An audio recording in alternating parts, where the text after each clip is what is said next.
Hi, everybody. Welcome to SEAL Team 7. Very, very special episode. Today I have two esteemed guests, two very high-profile Final Fantasy content creators, like among the highest profiles. I don't want to I don't want to shame anybody, but like this is a big deal, to have these two greats on here. On my left or right, depending on what side of the equator you're on. I've got Night Sky Prince. I want to say hi, Night Sky Prince. Legend. Hello, everyone. Legend. Thank you for joining us today.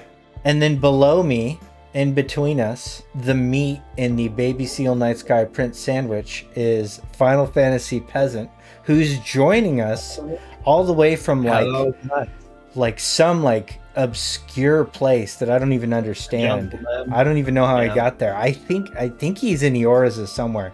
And so I'm really never headed, man. I mean, I'm chilling out here in Walode in the blighted sections of the world. Yes, you are.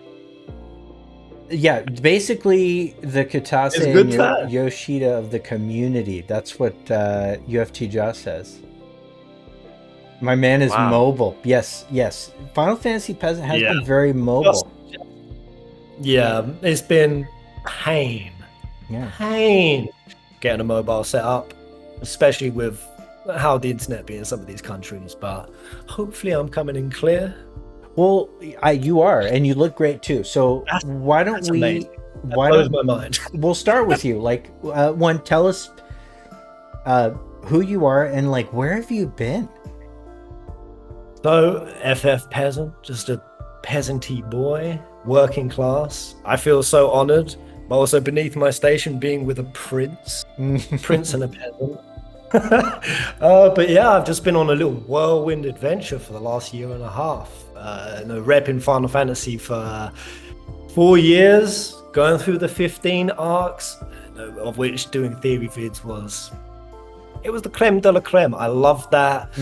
But then after that sort of went quite a bit through the 7 remake period. I thought, you know what, this is a good little time for me to go on my own Final Fantasy. So yeah, went bike packing and now I'm just rolling around Asia, Bali next, then Australia, and just try to do Final Fantasy while I experience the Final Fantasy. And it's sweet. It's awesome. It sounds awesome. Crazy at the same time. Yeah. It sounds life-alteringly good. Yeah, it sounds like I should quit my life and just follow you. Yeah, just Night Sky Prince. As long as you're happy to have no responsibilities, just drop all your responsibilities and do a Bart's. I'm basically doing a Bart's. I'm Butts Clousering, just gone with the wind. Well, thank you for being here. It's a big deal.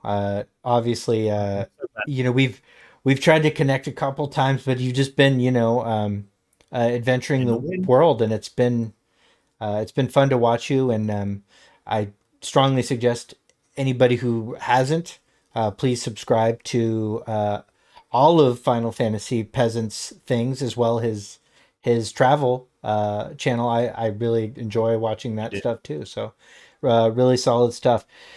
I like that. That really encourages me to do more of the roaming peasant. Roaming peasant is it's one of my my favorite things to watch. I get really excited to vicariously live through your adventures, and I'm not as young as you, and so it takes me back to the years when I could do that kind of stuff. Night Sky Prince, who are you? What are you doing? What's your life? I'm a significantly less interesting person than Jake here. I don't travel. I don't travel too much.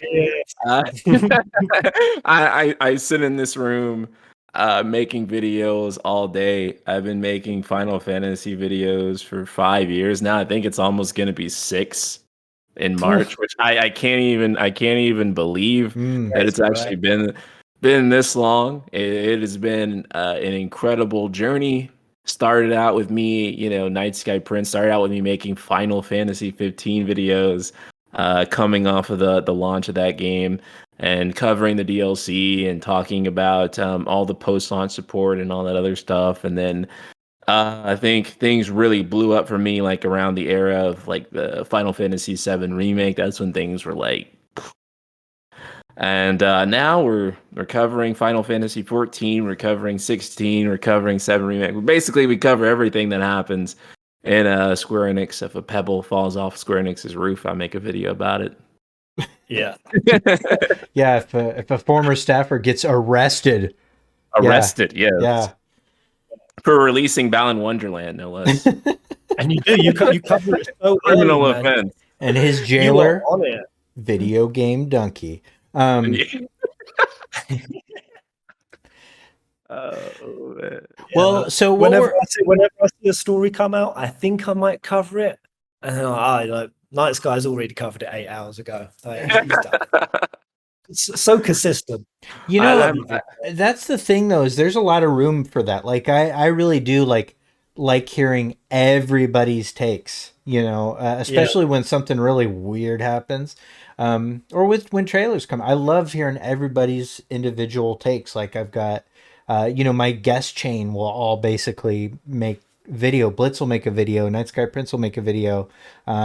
You know, MJ will be on Twitter about it.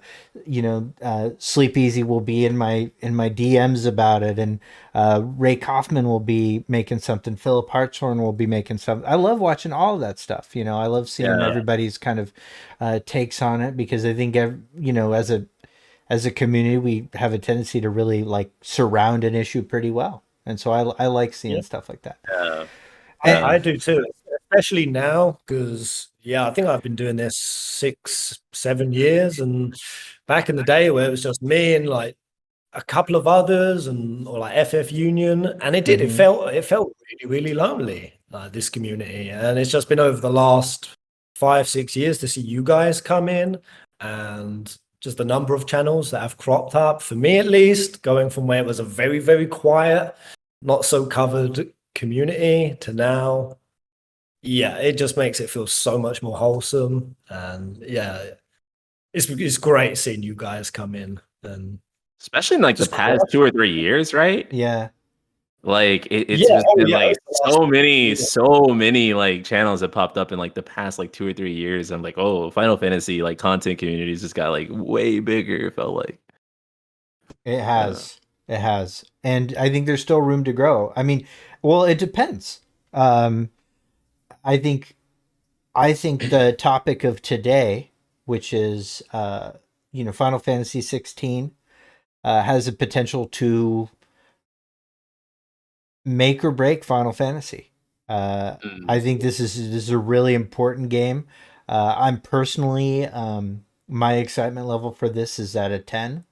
I think this hits all of my personal buttons for a game. Like I'm a big action guy, so like this is a big RPG guy. I like the medieval setting, so that's what I think we'll kind of start with is so Final Fantasy 16 is looking to come out like early summer of 2023. We got a shadow dropped trailer. You know, right in time to meet Yoshida's promise on the subject, and it kind of showed you know, the general narrative, like it was the story trailer, like the official story trailer.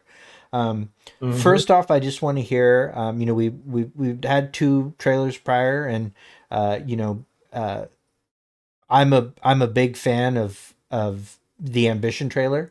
You know, big fan. That was like kind of I was sold right then. The Dominance trailer, I like the music, but I still felt like, man, we got to know what's happening in this game.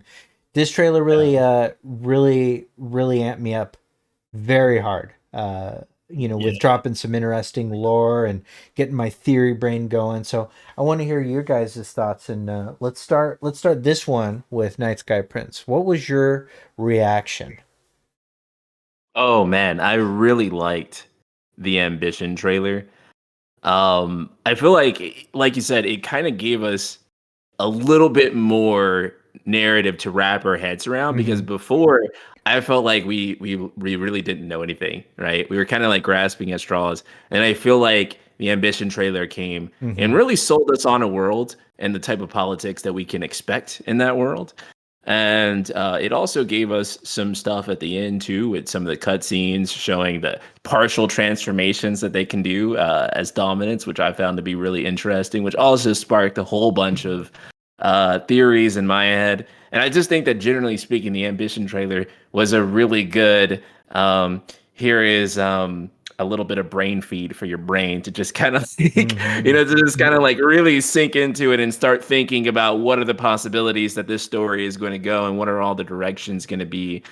And I think that what kind of excites me the most about watching the Ambition trailer is that we kind of get the feeling that we're going to actually be able to go to most of these kingdoms. I know that it's kind of been said that not necessarily every kingdom is going to be as fleshed out, and I think that's okay. But I think that there has been kind of in like the last few Final Fantasy games, there hasn't been like you're really traveling to a really big destination. You're getting to go to see too many cities and like really developed areas. And I think in like Final Fantasy 15, we had like maybe 2 towns, Lestalem and Altissia. And in Final Fantasy 13, we got to see a town outside the window.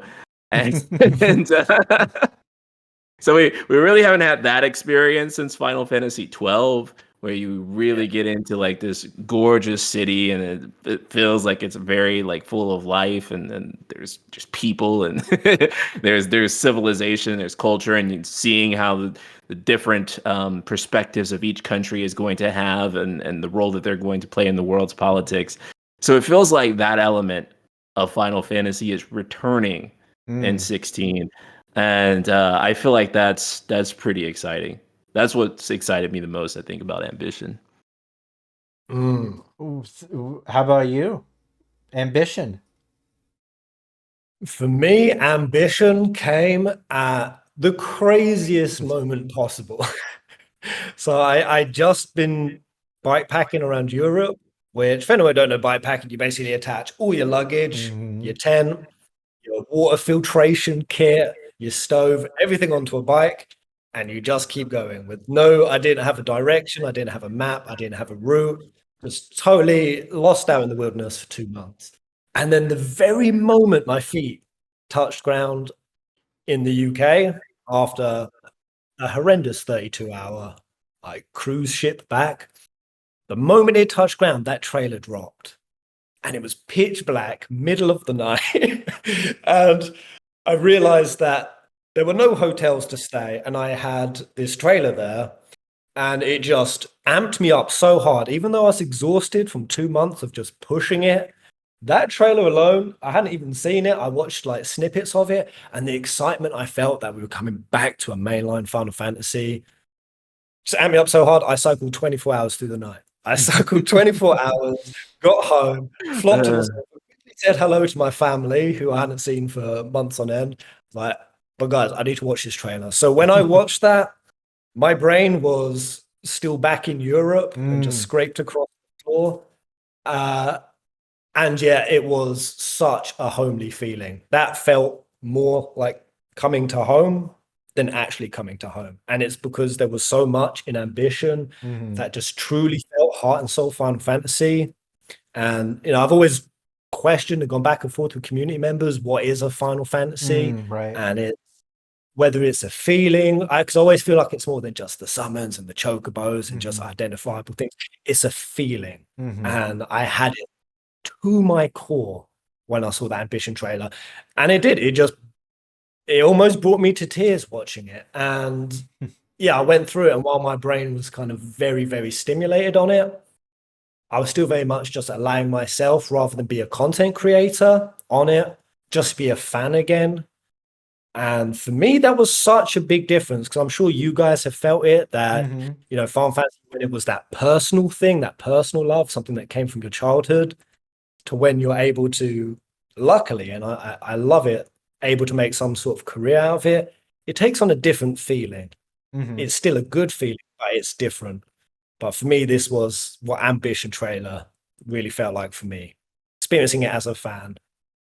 And yeah, kind of coming home to something that I've always just had such a love for. Yeah. That sounds really cheesy. Oh No, I feel it. I feel feel it it, too. man. I feel it. Yeah. Especially like, you know, when it like juiced you up enough to keep biking too, because that's how I feel. Like new trailer drops, it feels like I've just been injected with steroids, and I'm just like, and I just get like this surge of energy, and I need to go on Twitch. I need to talk with the other fans. I need to upload. I need to hear from other people. It's such a revitalizing feeling. It was like the Actually, every one time Ryan slept into, like we were like yelling at him, like we were like, wake up, you're gonna lose your mind. It was the thing that really got me. Like, I'm a Final Fantasy VII content creator for the most part. I would like to be more, and I'm working on more, but you know, for the most part, my excitement has been, you know, kind of centered around Final Fantasy VII and the compilation and Rebirth, etc. I can really safely say that right now, based on available information, I am the most hyped for Final Fantasy XVI. And I'm sure that'll change after it comes out and we've got more Rebirth stuff. But for something to kind of sell me like that, you really, I mean, like, you know, I can be a little bit critical of some of the other Final Fantasies sometimes, and you know, particularly the ones that you know, have come out in the last decade, etc. But this feels like something that has the potential to connect all of Final Fantasydom, like all of the weaknesses that the I think the franchise has had in the past 20 years can be rectified both with new ideas and with like a reconnection to the soul of Final Fantasy. And I feel that like in my jellies, like in the same way that 14 kind of like connected, you know, the MMO crowd with Final Fantasy. I feel like this is going to connect the world to Final Fantasy. That's how I feel about it. And Ambition really sold me on that. I was, you know, and I'm. It's not that I wasn't excited before. Awakening got me to buy a like pre-order a PlayStation 5. Like that's the reason I own a PS5, is because there was a 16 trailer, and I'm like, okay, you know, this has legs. I'm gonna do that, you know. So I'm excited. I think we can all sort of say, hey, this is exciting that Final Fantasy 16 is coming out. And because people have like a short attention span, I'm gonna start with a question that's gonna just like get stuff going, and that is, based on all the trailers, what is your wildest, biggest swing in terms of a theory? What is the most galaxy brain thing you think, like the one that really puts you out on a limb? Like what's it? And I know like that's Final Fantasy Peasant's like main language. Like his second language is English, his first English is wild ass theory. So Pez, what is your wildest theory? Okay, my wildest one, and yeah, coming from 15, there's a side to me that wondering if I'm clowning for a goddess figure again. Am I going to be clowned by a goddess figure again? I mean, that whole episode with Eos and how she seemed like she's going to be a big thing, but then wasn't. So I'm very much, I try to hold back my, we'll try to be a bit more cynical. That wasn't your fault, dude. Your version of that was better than the game. Yeah. Right? Yeah. Like they had, like that's usually where my mind goes. Yeah. Like, what's the backstory? What are the deities involved? What are the higher beings, the higher orders that are controlling whatever the system is that's going on? And you know, when they disconnected 15 from Fabulanova Crystallis, I thought, oh, it's because they're going to be putting in something better in that place. And they didn't. They hinted at it. They gave us references. They gave us cosmogonies and prophecies and all of this artwork and symbolism to spiral down, and then just left it hanging. Just left it hanging. So there was a side to me when I started finding myself going down the same tangent, the cosmogonies, the prophecies.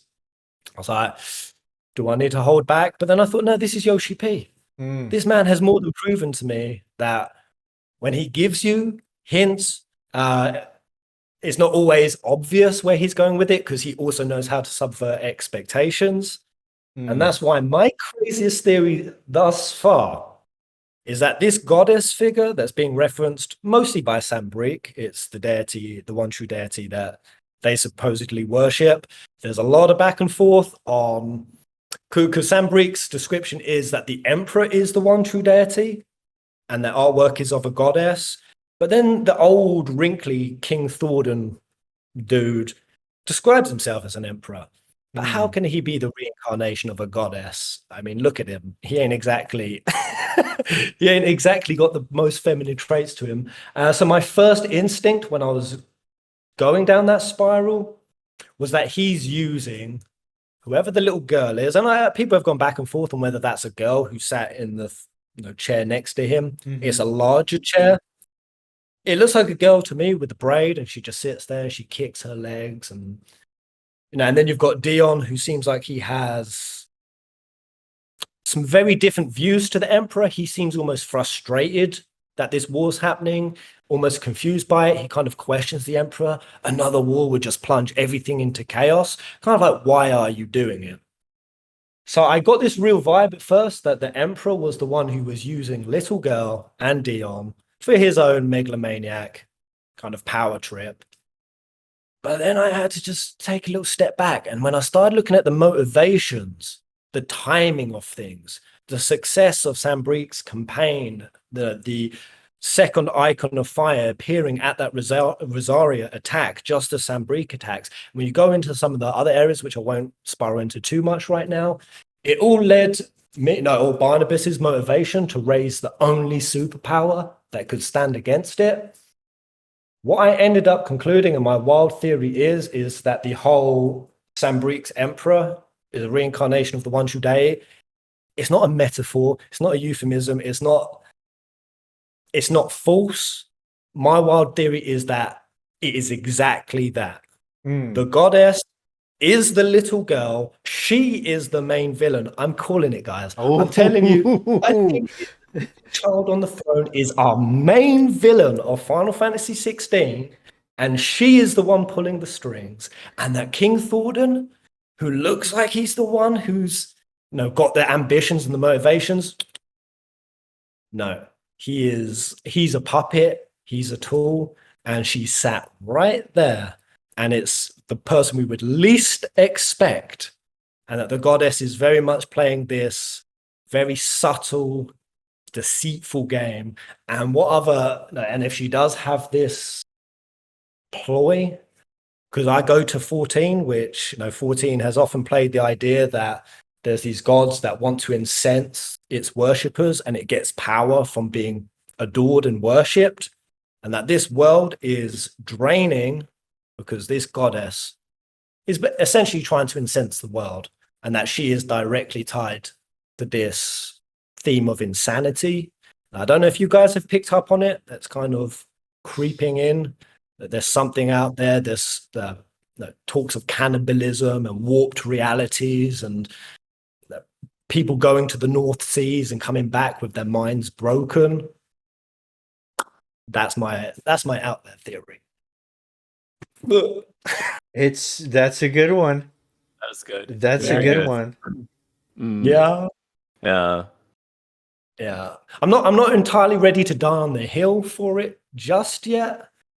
I mean, but I just get the sense that there's so much that happens in such exact times and in such exact patterns, because that's kind of how I arrived at this. I wanted to try to, because that's what I really love, and I couldn't agree more when you said about how this Final Fantasy is hitting all the beats that you really wanted, which for me, it was a maturer Final Fantasy. But being that I love Type 0 so much, and I love Ivalice for the way that it sets up the war situations, and just like we saw in Game of Thrones, I hate to mention Game of Thrones, but if you have any battle that is stupid or doesn't have proper motivation to it, you can't really engage in a wartime narrative without these particular political and situational narratives being set up, these events, and why these things happen. And that's what I have full confidence in Yoshi P with, is that nothing in this game is going to happen for no reason. I have confidence that he isn't going to just set up sort of false and very vapid and artificial motivations, that he is going to very much keep all of them tied nicely together.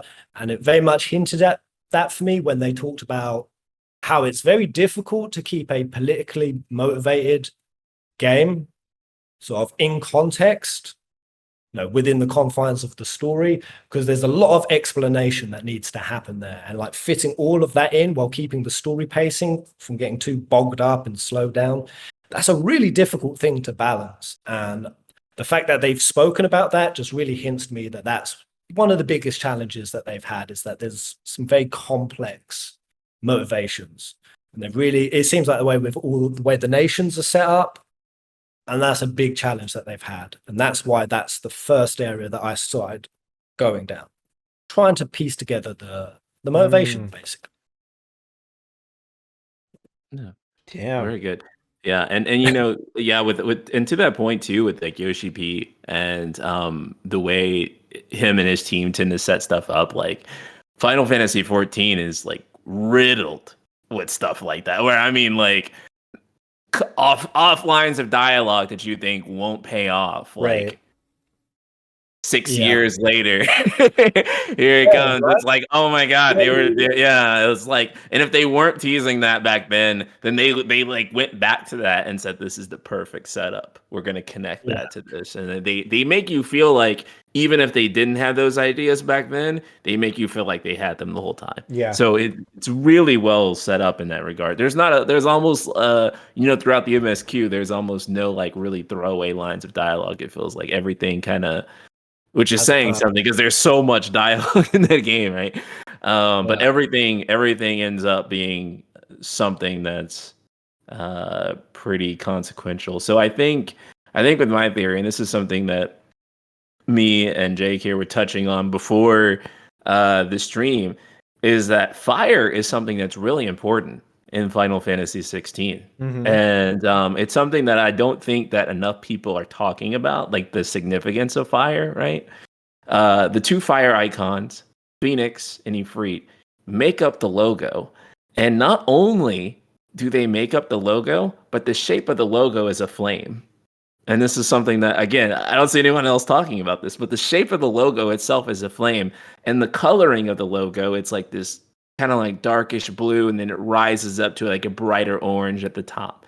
And, the two fire icons making a flame in the logo kind of suggests, if you guys know anything about Final Fantasy logos, which I assume if you are here, you do know a thing or two about FF logos, they tend to be very consequential to the story, particularly to late game events. Mm-hmm. And not only that, what's the very first thing that we see with Final Fantasy XVI? Very first thing from the first trailer, the first thing you see, first frame you see of Final Fantasy XVI is a shot of fire. You see fire in Clive's eyes. That's the first shot of the whole game. So, or at least from the trailers that we were shown, it's him staring at fire. And I'm gonna have to put my Philip Hartshorn mask on here. Talk about cinematic language for a second. Here we go. But there's a very specific intent with the cinematic language that's being used there to show fire, to show a man who's because he may not quite be a dominant, apparently, from some of the interviews that we've read here. But there is a very specific intention here to show someone who can transform into Ifrit, also has the power of Phoenix.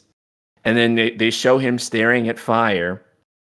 And they're building something up here. And wherever this is going, there is some kind of symbolism that they're calling upon with fire.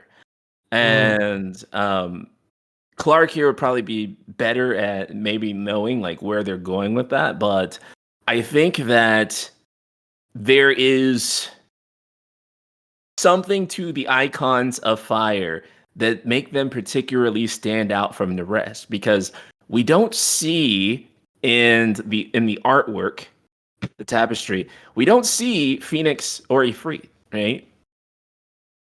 Or do we? Or we might. Yeah. Yeah. Because here's another thing too, right? Like, what is that being at the top, right? What if that's Ifrit and Phoenix fused together and they were separated, and that's why there are two fire icons, right?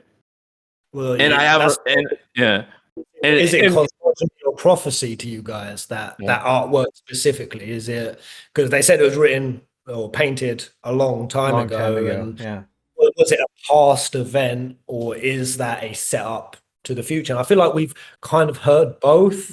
That the vibe I get is separation, and maybe towards the end, unification, and that's going to have huge implications. So I think it's and then we also have to keep in mind that there's two Ifrits, right? So at least two Ifrits. There could even be more out there that we don't know of.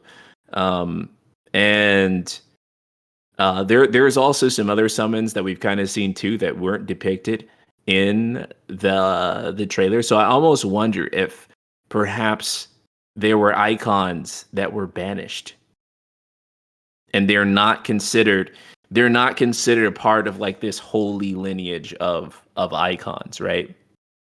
And I think we actually have some evidence for that in the term dark icon.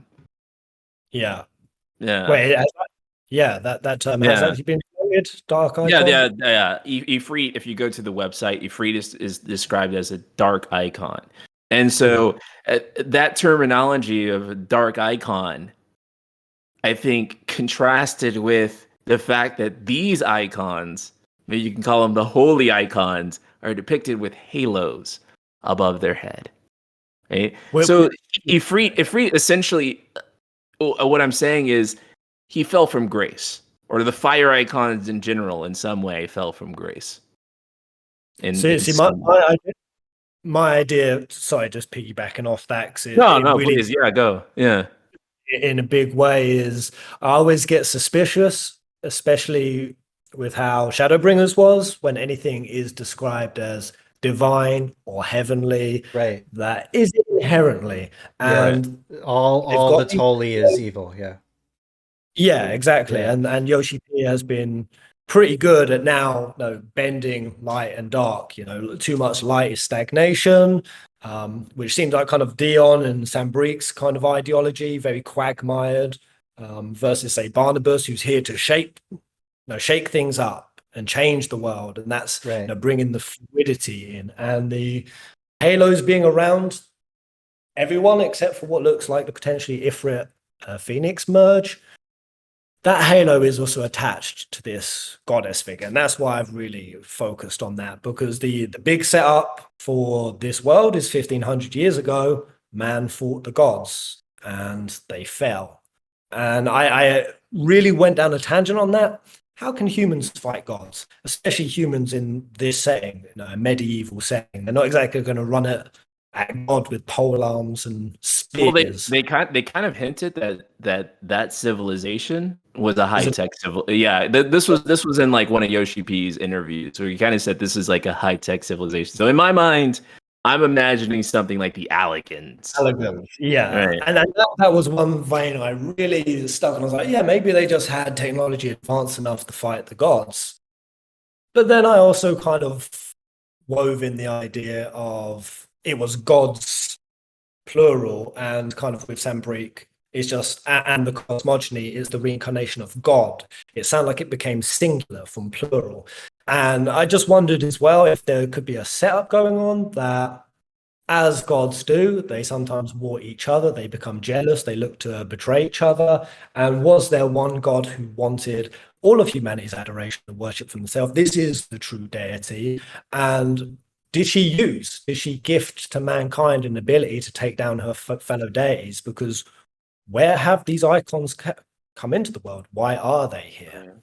And it seems to me like one god could have gifted the icons to humanity to take out these other gods, and that this is one deity trying to consolidate power. And it kind of makes sense in terms of incarnation of God, because if you look at it in a singular sense, God is typically what has made mankind. It's the father or the mother of mankind, and that's really what stands out to me with Phoenix and Ifrit. Is those are the two elements that make up human life. You have life itself, and then you have that fire element, the fire of passion, the fire of desires and progression. It's always been very symbolic, stoking the furnaces and forges of progression. And I really wondered, when humanity did get that big and get that powerful, and the hubris that comes attached to it. And that's very much what I've got a theme that they're touching on in 16 is the threat of us allowing our technology to go too far, of the nuclear disaster and fallout. We've seen big mushroom clouds in this game, and it all sounds like a warning for that I feel would be very fitting today to really reflect on that. How do we keep our lust and our drive to progress, but how do we balance that with responsibility? And I feel like if humans at one point allowed that to get too far, separate Ifrit and Phoenix, take away that fire of technology, and that was also why this world backpedaled back to a medieval stage, and that potentially they've been keeping this in place, and that's why we've got this dark version. And maybe that's the symbolism of fire, is like the kind of like advancement of humanity, right?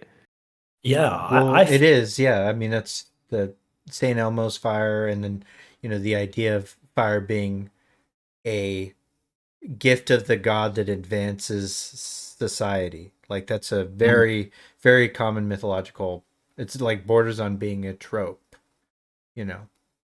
Exactly.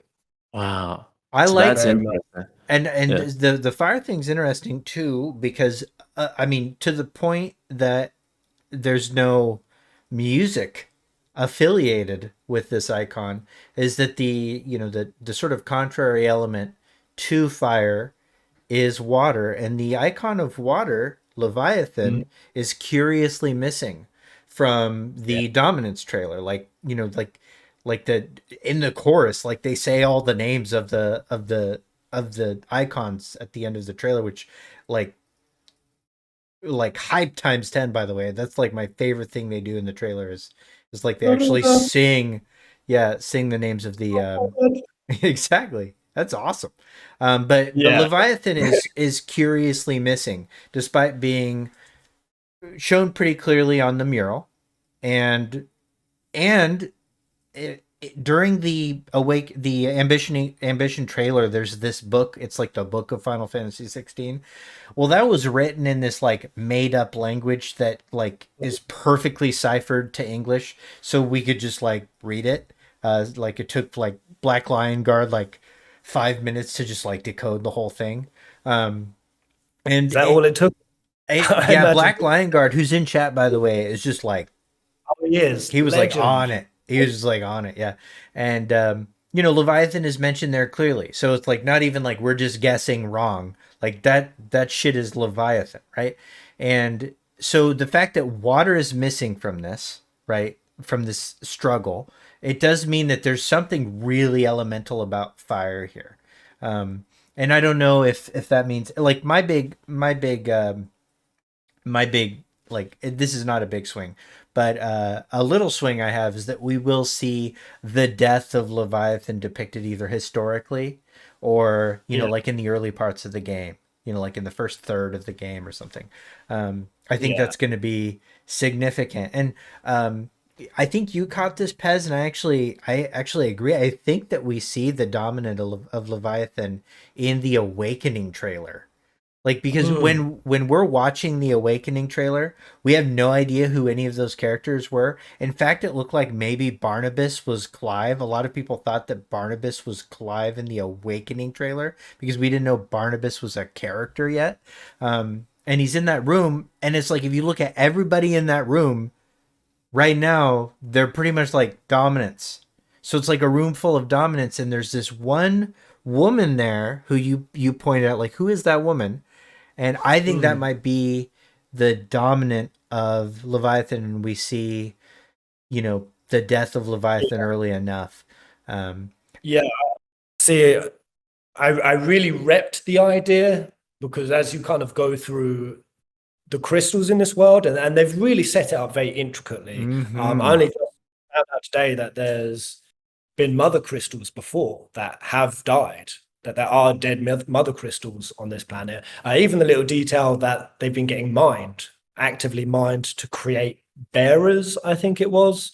So I'm always learning new stuff about these crystals. But yeah, as I was going through the map and looking at this proximity detail that they've really nailed, that they have to be close to these crystals. Humans actually need to be within proximity. They need to bask in the light of it. And anywhere that didn't have a crystal, you saw the blighted sections, and you just go out to that blurred out section in the north map, and you have to question, where's the crystal coming from? It couldn't be that Rosaria were providing it. They did defeat the Northern Territories, and they took Jill as a ward, who was a princess there. But Rosaria don't have their own crystal. They are having to basically play footsie with the Iron Kingdom, Drake's Breath. And you see that they get into a real situation where the pressure kicks in, where they need to take Drake's Breath back. I think we see it in the trailer where it looks like they're mounting up on chocobos, getting ready to go into a fight. So there's no way they can supplement the Northern Territories. So the idea that there is a crystal out there or dominant, and is that why Barnabas goes to the bottom of the sea? And that's what really set me up that could have been Leviathan's dominant, and that it seems like the Northern Territories are akin to, because I think it turns out that all of, except for Walload and Dalmek, that the dominant seem to be in high positions. They seem to be royal family members. You've got Dion, obviously you've got Clive and Joshua, and Jill being a princess. So the idea that if Leviathan does come from there, that she would be in some way related to Jill, and that it'd be a lost Warwick sister, I really liked. The only reason I backtracked on that idea is it seems like it's really hard with the time jumps that are going to be happening not to be punked out based on character models, because Absolutely. people are changing how they look. And that, I really thought it was a female face. A lot of people said that it was masculine to them, and that it could be Dion, who was that character standing just behind Barnabas, which you do see the glint of an earring. And even that ties in really fascinating, and kind of why I teed up this idea that Sambrique are the cause of this. That there's something really messed up in Sambrique, and that Dion's frustration with why they're causing the wars, could that eventually put him on the side of Barnabas? Because that's the thing, we see Odin and Bahamut fighting a fair few times in the trailer. I couldn't read why Dion would be standing next to Barnabas. Why would it be aligned with him? And that made me really think that, wow, if that is the case, if it's not Leviathan's dominant, a Warwick sister, if Leviathan is dead, and maybe Barnabas, when he goes under the sea, he realizes Leviathan is dead, and maybe that crushes his dream of uniting all the dominants. Right. And that's why I don't know about you guys, what you feel like Barnabas is going to be bringing to this game. Is he an anti-villain? Is he an anti-hero? No, what does he know? What is this unification of the dominance? I don't get a feeling that he's going to be out and out the villain. They've teed him up to look too much like Woe from 14. They've set up too much imagery that is similar. That I feel that whatever Barnabas's motive is, there's got to be some legitimacy to it. And he ain't doing this just for power grabs. He doesn't seem that kind of character to me. I'm with you, and I can't imagine there being any pure good or pure evil characters in anything that we're looking at. Like, nobody looks like anything but a shade of gray. That brings me to party members, right? So although we're pretty clearly not getting like the traditional party members experience that we get from Final Fantasy, it seems really clear that we're getting more of a Final Fantasy XIV experience with these characters, where the characters really like are in your party, and it's kind of a they drive elements of the story, and it seems like these named characters are all probably going to be kind of part of that. What are your thoughts? How do you see that working? And what I know, Ryan, you've had a lot of time to reflect on this and make videos on it, and I'm curious to hear your thoughts on party members. Okay, well, I know a lot of people are very intense about party members and wanting to control them. And I think that in the context of an action game, I think Final Fantasy VII Remake did it really well, right? Probably the best. But I think in pretty much every party-based action RPG that I have tried playing, when it comes down to it, micromanaging party members, it's nice, but it feels like an obligation, right? To have them there. It's like we have to do party members, right? And so how do we do it? I feel like this system here, where they're with them being AI controlled, it's kind of presumed right now that they're not going to have health bars or anything that you have to micromanage, or any kind of like inventory that you have to fiddle with. I feel like that's going to be really empowering for the player to really just focus on using Clive's moveset to the fullest.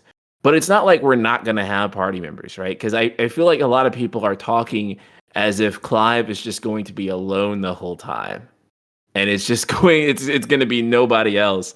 And Yoshi P has, in a recent interview, been quite explicit. He's like, no, in fact, the majority of the game, you have party members. Mm-hmm. And I actually read the statement translated in English, and I read the original Japanese. He's pretty explicit about it. So he says the That majority was of in the the Game Watch article, right? yeah, that was in the Game Watch article. Unfortunately, the timing of that article was timed with another article that we won't be mentioning here, and so it Yeah, did get kind of buried under that. But that did right. happen, Yeah. yeah. Yeah, and so that was unfortunate, but it's something that got glossed over. So I made a video on it recently.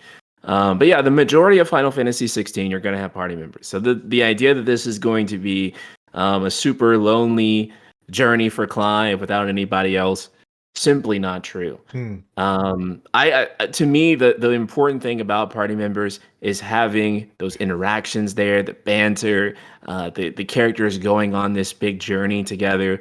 And Yoshi P has said that one of the central themes of Final Fantasy 16 is the bonds between people, Hmm. right? And he's mentioned that those party members are like is how they drive that theme home. So I think it's, some people are really worried about it. I understand like the worries that, you won't be able to play as other characters, but I think you're going to be this one, super character, right? who's capable of doing everything. And honestly, from a game design perspective, that does tend to better suit an action game, right? Mm-hmm. Now, on the opposite side of that, you have Final Fantasy 15, launch Final Fantasy 15, which did not have the ability to switch between party members.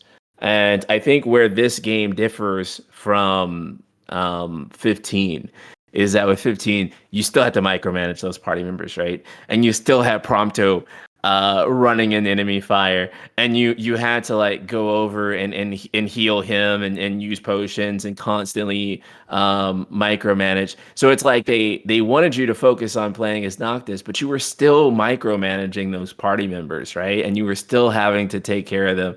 Oh, Gladiolus is incapacitated. Ignis has got this status effect on him, and so you're popping, all your items and stuff, and you're not really focusing on that action with Noctis as much as you really should have, in my opinion. And then to add on top of that, the fact that you couldn't control them, but at the same time, you're also simultaneously obligated to say, like, oh, if you want to use magic, well, if they're standing in the way, then that's just shit. You're just gonna have to hit them, right? but they're programmed. They're programmed to go and aggress the enemy, right? So of course they're going to be standing in the way. So it's just like, why is the game designed so that you have to? Why is friendly fire? You know. And so it's just like all of those things removed. We have a guy who Ryota Suzuki, who really understands action combat, who has worked on some of the most prestigious action games of all time, right? And I feel like they consulted him about it. Like, what do you think? We only want Clive to be the main playable character. We have this system to switch between different icons so that you can use basically like using 6 different characters in one. And they compared it to basically playing as Barts, which I found to be like really interesting. That was like the inspiration for Clive, is that they were like, well, we really thought it was cool how Barts switched jobs in Final Fantasy V. So we thought, what if you played as a character who was like Barts in an action game? And I'm just like, yeah, that's fucking it. Like, let's go. That's it right there. Yeah. So I think that the party members are going to be there. They're not going to be super consequential to your like action scenes. I'm sure there'll be certain set pieces and stuff where they're really important, but I don't think they're going to be like, oh my god, if only my party members did more damage, I'd be able to. It's still going to be on you to win the fight. You'll be carrying like 90% of the load, which I think is how an action game should be. The agency should be entirely on the player's character and not on, what the AI is doing in order to win the fight. And I think they're going to do that. And I think it's going to be a great system. But my only concern is going to be how much further that's going to divide the fan base when you're going to have people who are going to love 16 system and you're going to have people who love remakes and rebirth system. And they're both going to be like phenomenally good systems. But it's going to be like, there's going to be people who, based on their personality and their gaming preferences, who are going to go both ways on this. Yeah. And that's going to cause more, disassociation like among the fandom about like what Final Fantasy is. And so I'm totally looking forward to how awful the discussions are going to be on that. I'm sure it'll be great. You know what game does party members really good? God of War Ragnarok. Yeah. Has the perfect blend of having this of a party member that, and I won't spoil, it's more than just the one party member that you're thinking of, having this other character who has their own skill progression tree so that you have some agency over them. Just a very single set of things that you can do to involve them in the combat that still makes it feel like they are consequential, but that it's a team effort between you and this other character. So it absolutely can be done, and how well they do that really does kind of make or break whether this idea sells, whether this feels like a party member or like a liability, whether this feels like Donald and Goofy or this feels like Atreus, like that's a big deal. There's a big difference between the way those two things interact. And I have a lot of faith in like these guys are the masters of combat. DMC mixed with like, really hardcore RPG elements seems like a really good combo to me. What are your thoughts, Jake? So for me, I was talking about this in terms of my own personal priorities. For me, it's always been story, characterization, narrative, world, environment, and just the feel of the universe, the look of it, how immersed I feel in it. And typically for me, gameplay and combat. Not to say I don't rep it hard and it's got to be solid, but it's always just been a bit of a lower priority. And I really felt it, especially going with God of War, to really feel sort of world building and environment kick to the top. But then my enjoyment of actually being really involved in the combat and less so on the story, it really, just recently playing the few episodes of Gal, really tweaked for me what my personal experience is between combat and the characters we're with. And my feeling coming into 16 is, even if we could switch into Hugo or Benedicta, how much different will they really play, or could they really play, versus when Clive is just in their stance? Because that's one thing I really love about, I only played a little bit of DMC 5, 4 or 5 hours. I love the expressiveness. I love that even in the trailer when he's wailing with the the Titan fists is that you really feel the change in the movement, and that you kind of are embodying that character. So though the actual switch isn't happening, you're still hitting that beat, that feeling. And the reason why I'm kind of happy for us to have these characters that just drop in and drop out is similar to why, I don't know, for example, in Final Fantasy 15, when we heard in the cancelled DLC that we were going to have Luna, Noctis, Ardyn, and Aranea as a team. My brain, what? How could you have that team in one place for any extended period of time? That was just going to be the DLC, so maybe it wouldn't have been that long. But looking at FF16, it feels to me, and a part of why I love it, is that all the characters and their motivations and what brings them into the story is so vastly different that, unlike, say, older Final Fantasies, where once you finally assembled this team, they're kind of stuck together. I think 13 did better, and it's part of 13 I really loved, is that you would then have, and the story really had to set up why you would have Lightning and Hope go off, and then you'd have Vanille and Saz go off. And it kind of felt a little bit forced at times, these different dynamics. But when we did get them, I really, really loved them.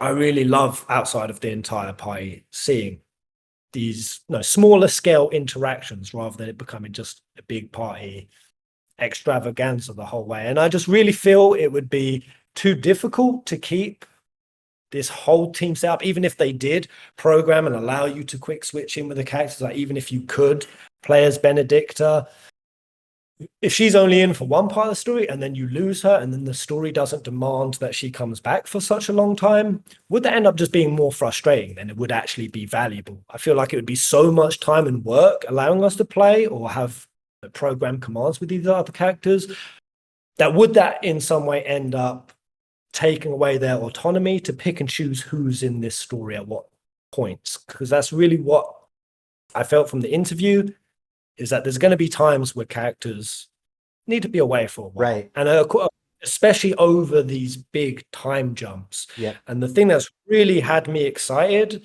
is that this world is going to evolve. I loved when Yoshi said that if they tried to make this an open world game, it would take something like 20 years to make. Because over these time jumps, we're not just going back to the same world and the same place. They're going to show that it's evolved, it's changed, that things have happened in these time jumps. And I can only imagine what that's going to happen on a characterization level between these dominants, that their allegiances not being locked in, like, now we're a team and we're stuck together and we're going to fight the big bad baddie. I like that it's going to be more nuanced and complex than that. And that's why I'm kind of really happy that they're taking this approach and that we will get to focus more in on the action. Now, the part that does interest me is that we will have one other playable character in the early stages. I don't know who you guys think that's going to be. That was going to be my next question. Who do we think will be the playable character? Who is the interviewer said similar to Rex in Final Fantasy XII. So at some point in the beginning of the game, we're going to be playing as somebody other than Cleve or Clive, as it's I'll never let him live that down. We haven't heard anyone say his name yet, and knowing Final Fantasy Titus, it's gonna be Cleve. I don't know why anybody looked at the word Titus and thought it was pronounced Titus, though. I'm an early adopter of Titus. Okay, anyways, so Cleve. So who do we think? My guess was right off the bat was Joshua, that you start the game playing as Joshua. What do you guys think? You want to take it, Ryan? Sure. I think that the obvious choice is Joshua, right? Because we've already seen the Phoenix gameplay in the Dominance trailer, right? And I think we see it in Ambition too. So we already know that that's a thing. But I almost kind of feel like that's not the case. So one of the things too is that when you actually like read the Japanese from that article too, is that like, I mean, there's no plurality in Japanese, right? It just says that we'll operate characters. It's completely ambiguous, right? Interesting. At least from how I read it. Maybe Turquoise Hammer or Audrey or someone else can take a look at that and provide more clarity, right? But there's no plurality there. So to me, when I looked at it, it felt kind of ambiguous. And I think that there's more than just Joshua, right? Because I feel like because you see Phoenix being played as in that trailer, Yes. it seems like they could just say, yeah, you play as Joshua. We already figured that out, right? Like, there's something else there that suggests to me that perhaps maybe you're not just only playing as Joshua, but there is something else.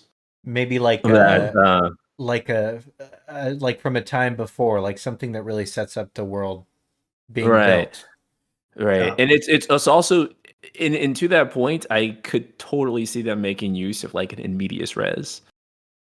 And you're playing as some other character, maybe Jill, maybe someone else, and that's actually in the future, and then we flash back all the way to where things started, back when Clive is 15.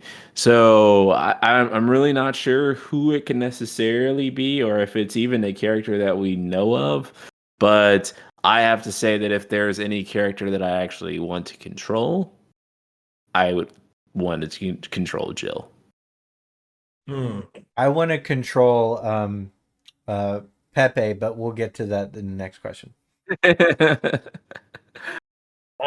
I didn't know about the Rex part, that they said that the playable character would be akin to Rex. Well, that's well, me. So it wasn't the developers that said that, it was an interviewer. So the interviewer snapped back saying, so something like the way you play as Rex in Final Fantasy XII, and the interviewee, the developer, just said back, yeah, kind of like that. So I'm not saying that it's just like Rex. Yeah. So I guess possibly because you got the Rex side in terms of it being a brother. So the obvious setup of Joshua, and you get to play as Phoenix, Clive's evil twin. I don't know. I do order the idea of Rex because obviously that was a flashback there as well. It would be pretty cool if we were to have one moment of flashing back to that 1500 year prior point. 1500 year, the moment that they fought the gods. Maybe whoever cloaked hooded guy was the Ifrit at that time. Maybe we're playing that dude. And what was it? That's what I would love. Yeah, that would be pretty dope. And maybe we would see that Ifrit in some way either posed a threat or wasn't going along with what the other dominants were there to do, which would be a real big setup for Ifrit layer. The one that I kind of hoped, and this was purely just because I liked the idea of it, that we've got a shadow hero in this game, and that being Jill. I really like the idea that Jill could actually kind of be the hero of this story in some way. Now, Clive, he's going to be a lot more of a challenged character. He's going to be a lot more tumultuous. I think that fits with his fire, him having a darker nature, hosting all these dominants. I feel he's going to be the one to be really going off the deep end and struggling. And it would just fit even elementally and thematically that Jill, she's this ice, she's this cooling effect, and that she is someone who has experienced subjugation seemingly more than a lot of these other characters. And that, Jill could actually kind of be the hero of this story. And that's why when I first heard that, I was like, oh, really like it if we got to play Jill in some way. But yeah, interesting. It would be sweet if they do some flashbacks. I also don't know if you guys think there will be flashbacks. My friend asked me today, do you think we'll only be fighting or experiencing Velistia itself, which is the continent, or whether we're going to go into the void, some more metaphysical terrains and locations? How high fantasy do you guys get a sense this is going to be? Because we know we've got the reality comments coming from Yoshi in an area that was a bit risque and a bit controversial. Sure. He's mentioned this trying to tie it to some form of realism, which I interpreted as just a consistency with the world that it builds. And yeah, Evilies typically haven't popped off anywhere near as hard as, say, 13 has. What sense do you get on the high fantasy regard for this title? Well, I think that for sure this will check the necessary Final Fantasy boxes for high fantasy. Like, you know, in terms of it really stretching reality but in a consistent way, right? As far as how wild will it get, because this is obviously there's clearly a meta narrative. Like they've come out and said that, like, this is really, this is sort of about nuclear weapons, and so we're talking about that. We also know that this continent is disconnected from the rest of the greater world. I do not see them bridging out of the continent of Valisthea for any reason other than to neatly explain the world. I don't see them like hopping into weird, wild. I think the purpose of that statement was to say, like, do not look at the end of Final Fantasy VII Remake Part 1 and think that's what's going to happen in Final Fantasy 16. And I'm not somebody that was like against Final Fantasy VII Remake's ending, but I think that was the purpose of that comment. I think that was the realism, the grounding, is that, we have this consistent vision, and that all of the weird stuff that's happening in the background that we're not telling you about, those are all things that will help you tie threads that are happening in the main narrative, not other weird, crazy threads that we need to wrap up in mobile games. Like that's the way that I interpreted that. Yeah. So you don't think the whole team's going to be standing in space and Clive's going to form them all into a giant sword of light and go charging head first? Oh. I'm not getting that vibe from this game. I'm not getting that vibe. Either. No, I'm thinking that's remake 3, bro. Yeah, that's remake 3. Yeah, yeah. But I do wonder, what they may utilize. Yeah, time jumps, or I've even wondered with this hooded guy. You've got that evil twin theory. Yeah, you've got a Flashpoint Clive, and to be clear, I'm not even saying that there might not be like aliens. Like, I'm not even saying that like this gift might not be something, like the gift of Eikons, or the way to use crystals might not be from some system completely outside of the continent. But I think that the exploration of such will be meant, as a secondary part. Like I'm not saying it doesn't matter for world building where the dominance and the icon system come from, where we get our nukes from. Like, that doesn't matter to me. If it happens to be aliens, and like, let's say the hooded figure is a member of that alien race or whatever the fuck they're going to do, it's going to be so secondary to the fact that these are humans with these very inhuman capabilities, and using it as a way to tell a story about what happens when power is given to people and how they use that. And I think there's, that in particular, Japan is in the best potential, environment to tell that story, as the only nation to have been the recipient of nuclear warfare. I think that telling a story using Europe is an interesting experiment, and that's not me talking about the diversity stuff. I have my opinions on that, and you can see those elsewhere. So I do not think that the meta elements, the alien elements, the high fantasy elements will be presented in a way that takes away from the overall core political messages and social messages that they're trying to explore. Yeah, and I think I like that. I think I prefer that, especially as such a big part of 16. And what gives me that Final Fantasy feel is a world steeped in mystery. And they've kind of described some of that is superstition, some of that is in myth. Every sort of kingdom and nation has their different ideas surrounding it. Even today, I saw Koji Fox article talking about the mother crystals. No, the blight has slowly been spreading for 100 years over Philistia, coinciding with the fall of the previous mother crystals. Mm-hmm. The previous crystals. I don't know if that's kind of hinting at that all of the crystals we have now are all new renditions, or there's just previous ones that have gone switched off. Right. However, whether the plague caused their ruin, or whether their fall accelerated the plague remains a mystery, even if there is someone who has their own theories about it.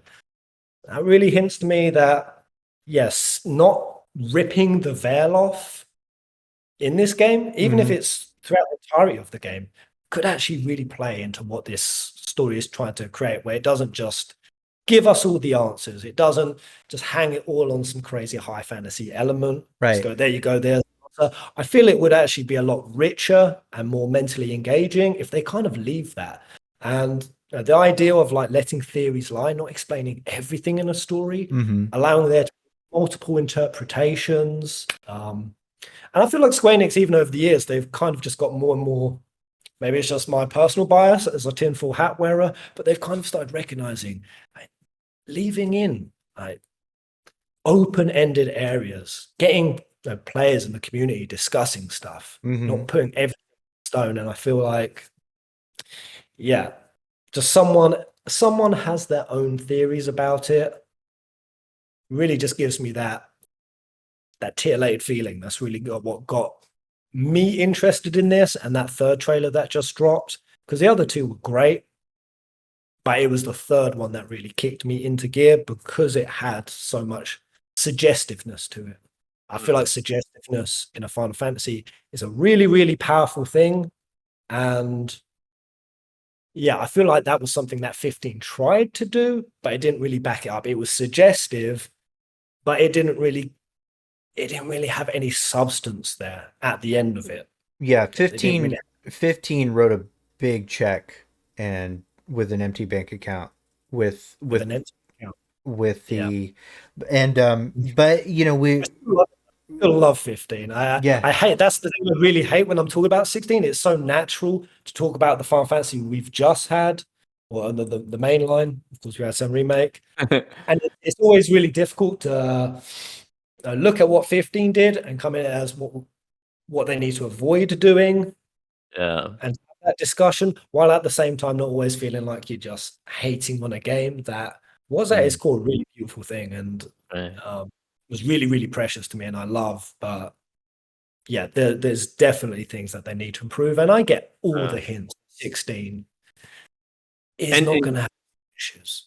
And Yoshi P has even like mentioned as such too, where he's like, Yoshi P has explicitly said that the comment that he gets most with Final Fantasy 16 or like the common trend that he sees is a lot of people who felt burned by 15 going into that, and he was like, there's a lot of people who were like, well, I'm not going to touch 16 because of how I felt about 15.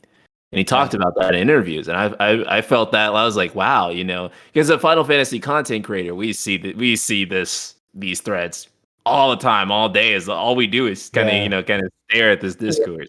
Yeah. And the fact that even Yoshi P at his level, where maybe it's a little bit more filtered, like what he's looking at, he's still seeing that common thread where there is a lot of people. I know there's a lot of you out there who really, really love 15. I have a giant Noctis sitting in my room right now. You can see it. I have the giant GameStop. I don't hate 15, but I do definitely acknowledge that the game wasn't what it should have been in most regards. But the fact that even at Yoshi P's level, he's getting so much feedback that there's just people who were just felt so burned by Final Fantasy 15. I do think that they're going to have some struggle in trying to get those people to try again, because the average consumer doesn't really know the different teams. This is Yoshi P. This is Hajime Tabata. This is Tetsuya Nomura, and this is their different direction styles, and this is like the types of things that they like to put in stories. Common consumer doesn't know that. They just know that Square Enix made the last thing, and they didn't really maybe enjoy the last thing as much. So yeah, I don't think they. I don't know. I think overall, Square Enix is in a weird position in like the Twitterverse of needing to do some damage control overall with their reputation. But outside of like the very, I don't want to call it niche because it's not quite right, but there is a echo chamber of criticism in Twitter that doesn't necessarily reflect, I think, the overall view of Square Enix.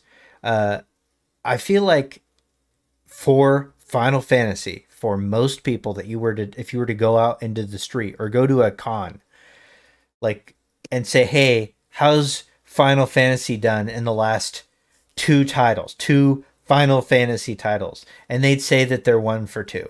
And I know that, remake wasn't for everybody, but I think it was for more people than say, 10 or than 15. And I think 15 may have, it's unclear now. Sales figures are no longer as transparent as they used to be.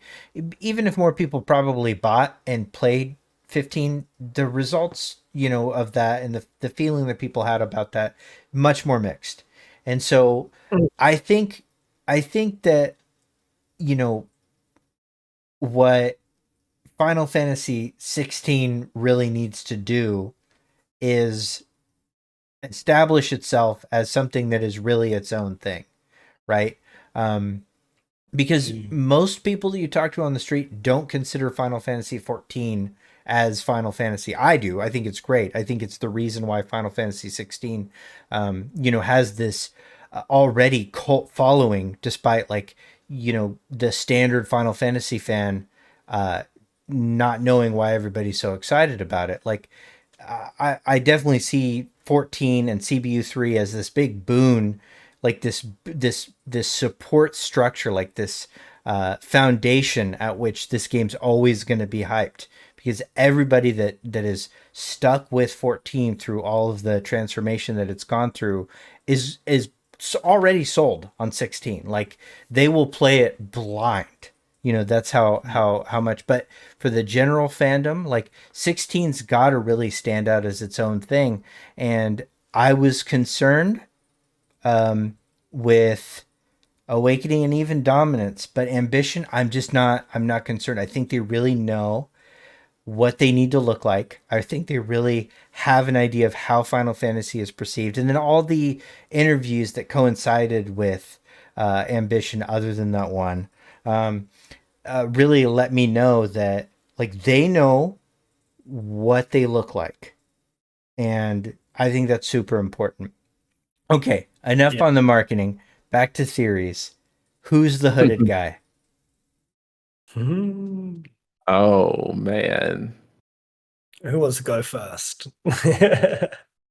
I'm just going to say that, there is only 2 reasons that you ever obscure a character's face like that. One is that it's leading up to a very big reveal.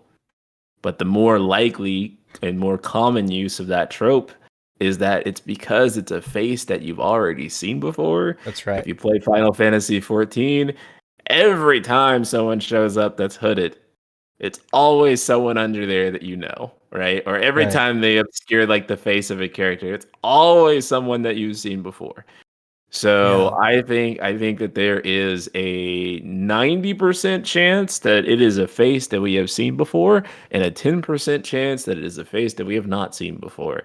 And I think that it looking like Clive underneath there, and the fact that this person is also potentially the other dominant, because I don't want to say dominant, because according to this interview here, I actually have it right here on hand because I wanted to bring it up. You.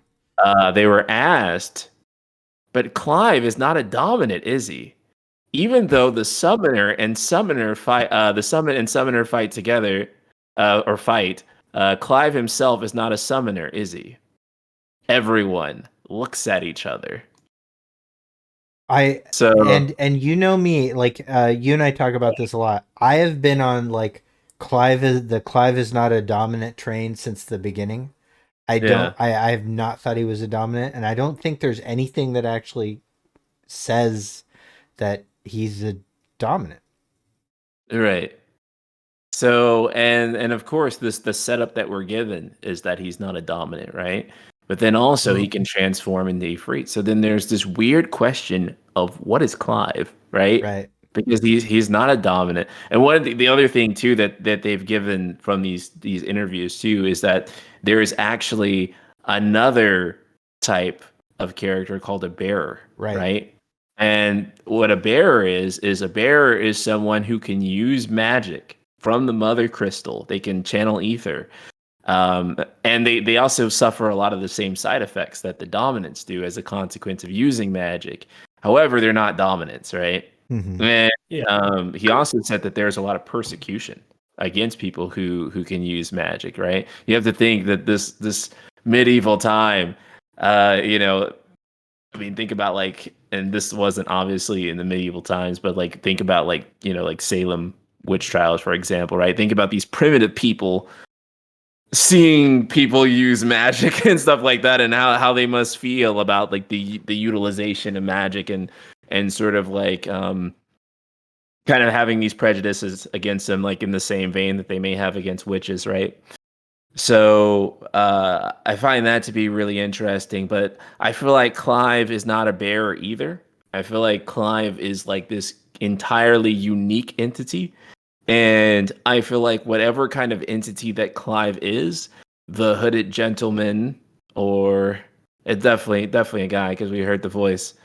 Um, I believe the hooded gentleman is whatever Clive is.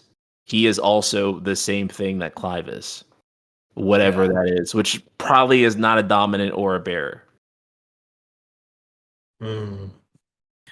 Yeah, my personal theories on Hooded Guy, so I've jumped back and forth. What really stands out, or a quote that stood out to me from Barnabas, I think it was the opening of the Dominance trailer where he talks about what the nature of a dominant is that being one, it unmakes us, it breaks us, so that the immaculate version of the icon emerges.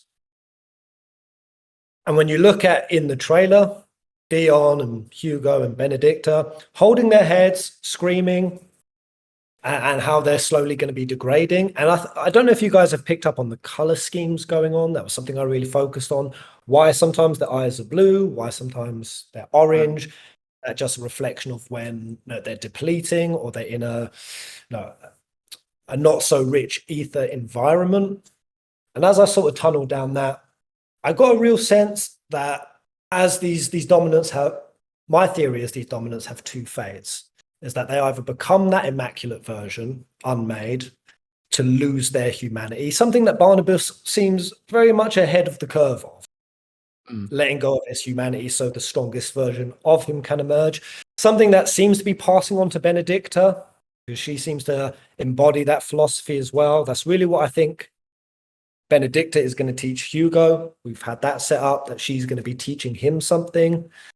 And my idea for Hooded Guy is he the immaculate version? Is he the unmade Clive? So if he's some sort of anti-Clive, he's the version of Ifrit, were Clive to let go of his humanity entirely. And that made me question, because of course I've gone through evil twin idea, I've gone through, is he some sort of relation? Because it is curious that when that icon appears, it appears, and I don't know if I've got this correct, is there a third Rossfield brother? This other guy who seems to be holding Joshua's hand.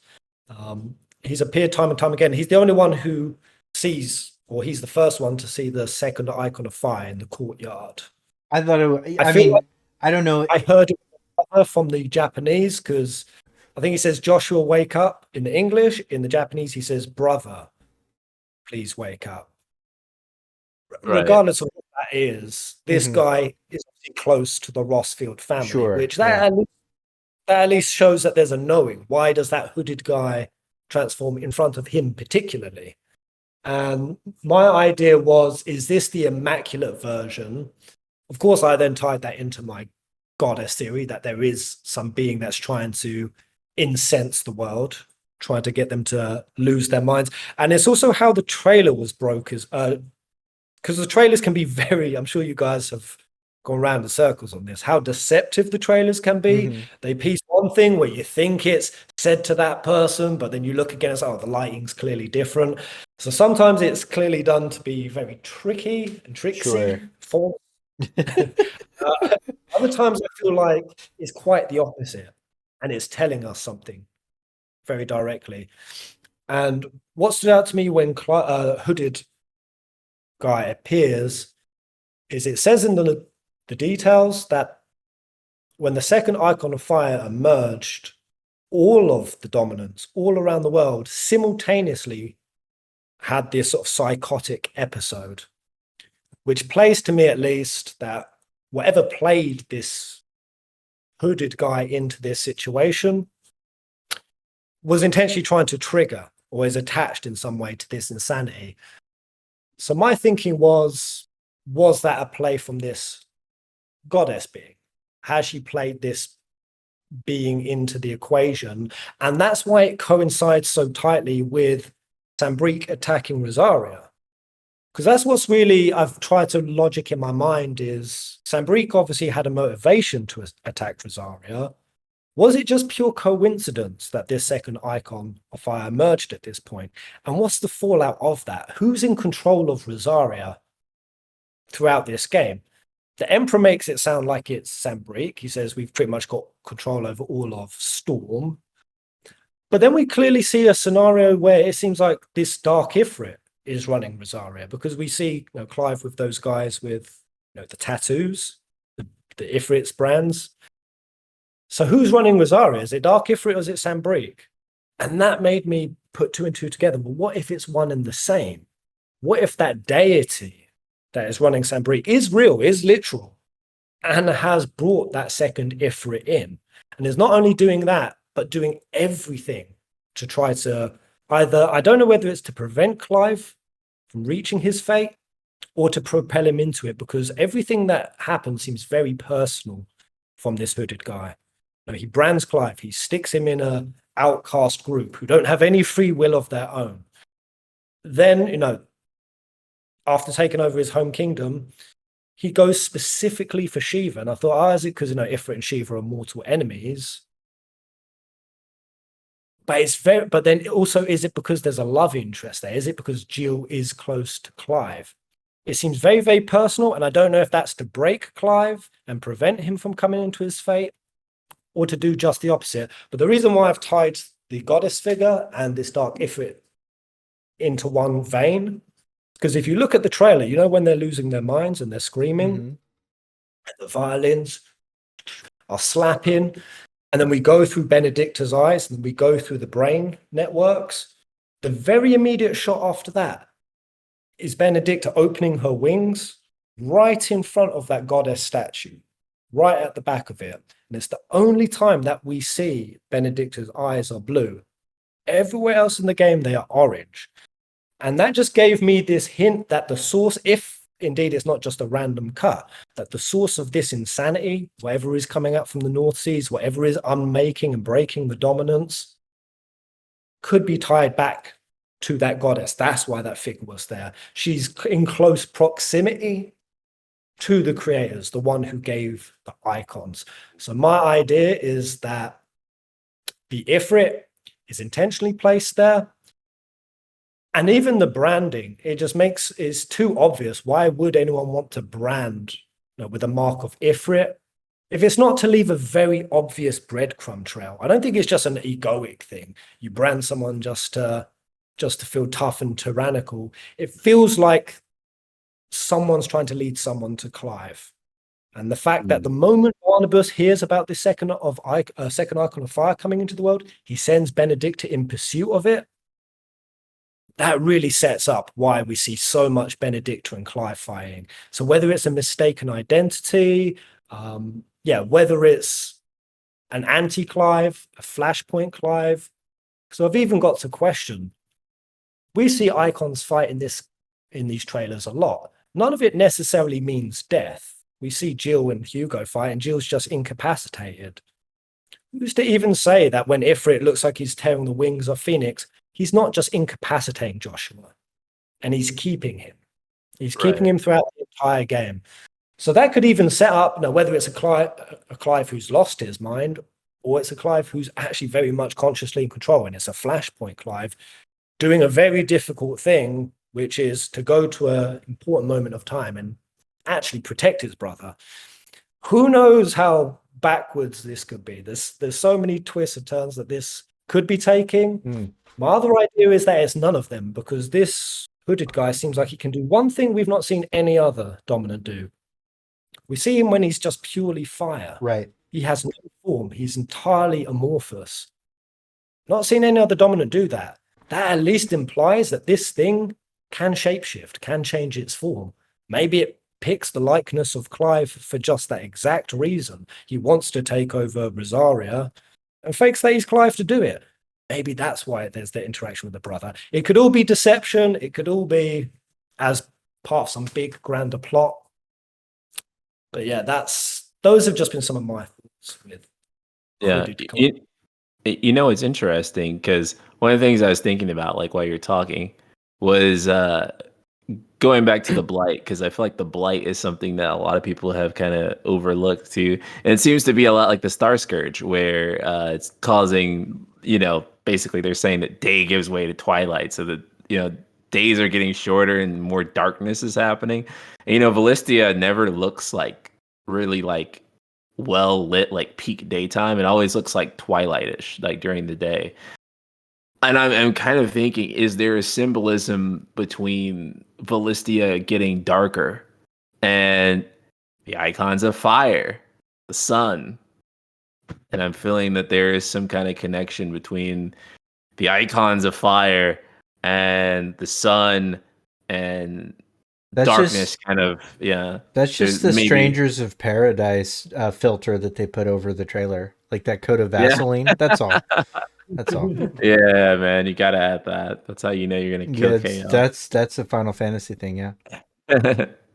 Yeah. Well, it does seem like there are some planetary somethings happening, because there's a red old Dalamud something floating up there. That little red dot by the moon. Whether that's a prison, whether that there's something cosmologically happening.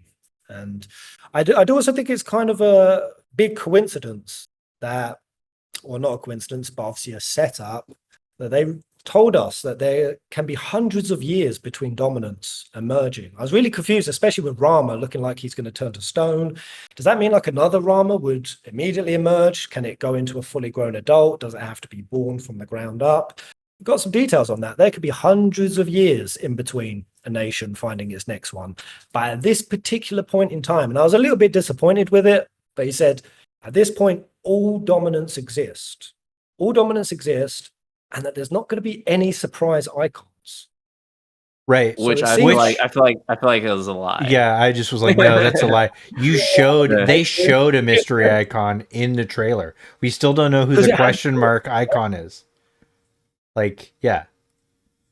Yeah, it had all like this blue E3 coloring inside of it. Two, right? Because there's that second Earth icon. That's the one we're talking about. That we think is Golem. And then we still haven't heard like a word about Leviathan yet, right? Yeah, and so we don't know. There's at least two mystery icons already. And we don't know if this. I mean, I personally think like in the pictured figure from the mural that is behind both of your faces, I think that's just simply like Phoenix and Ifrit, both of them. I don't think they're even merged. Like if you look close, you can even see kind of the beak. Somebody pointed out the beak and I can't unsee it now. So I think it's just both of them. It's weird that Ifrit has wings, but also I don't know if we've seen all of like Ifrit's final form. Like I think maybe when Ifrit turns Super Saiyan or whatever, probably sprouts wings. Maybe something like that. But even that, like they're really not. I don't think that they can be honest about that, like kind of, so, just to put my 2 cents in about the mystery figure, the hooded figure. I think quite simply, it's Ifrit's dominant, and that we don't know who it is. I don't think it's somebody that whose face we've seen. I think that whatever Ifrit's nature is with the rest of the system is will be presented to us as destructive and evil, but that the reality is that it is meant to unmake this system that's been incredibly oppressive to Valisthea. So I think that the hooded figure is secretly a protagonist, from outside of the system somehow, potentially related to the Rossfields. I do not think that Clive is a dominant. And I don't even think that a bear is quite right. I think that the truth of Clive's character is that Clive will be as representative of an everyman that comes in and consistently makes the choices to undo and dismantle a system that is destroying the world, because I think that tells a more powerful story. I think, and I have faith in these people to tell a powerful story, given the subject matter, given the importance of, the denuclearization of the world. I think it's important to choose, a warrior of light that's relatable, that gains its ability through, like, not being a child of fate. Like, Ifrit is the child of fate, but like through the decisions and actions that they make. And so I think Clive is being set up, and Clive is being described by the people that wrote Clive as the most interesting character they've ever written. And I think that what that comes down to is that the characterization of Clive comes from his interactions with his world, with the way that he experiences grief, with the way that he navigates through the system that he's in. I don't think that being a child of fate, being some kind of messiah, being special or unique in some way is what, like, I don't think, in other words, what I'm saying is I don't think his unique quality is something inherent to his birth. I don't think it's his birthright. I don't think he's just built different. I don't think that's what makes an interesting character.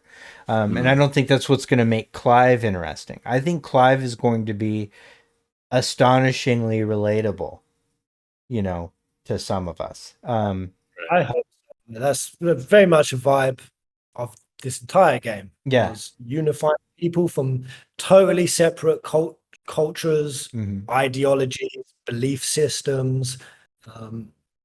I suppose that's why diversity, not to touch on it again, but would have been powerful in this, or could have had a powerful place, is that it does seem, if Clive, or what I always hinged on from day one, if there's any power that Clive has more than anything, it's going to be able to go to these individuals who have totally different motivations. Some of them, like Hugo, entirely selfish. Other ones like Barnabas, who may have I know everything kind of hero complex, who believes that has the intelligence and the tenacity to call the shots on things, which is also an inherently flawed idea.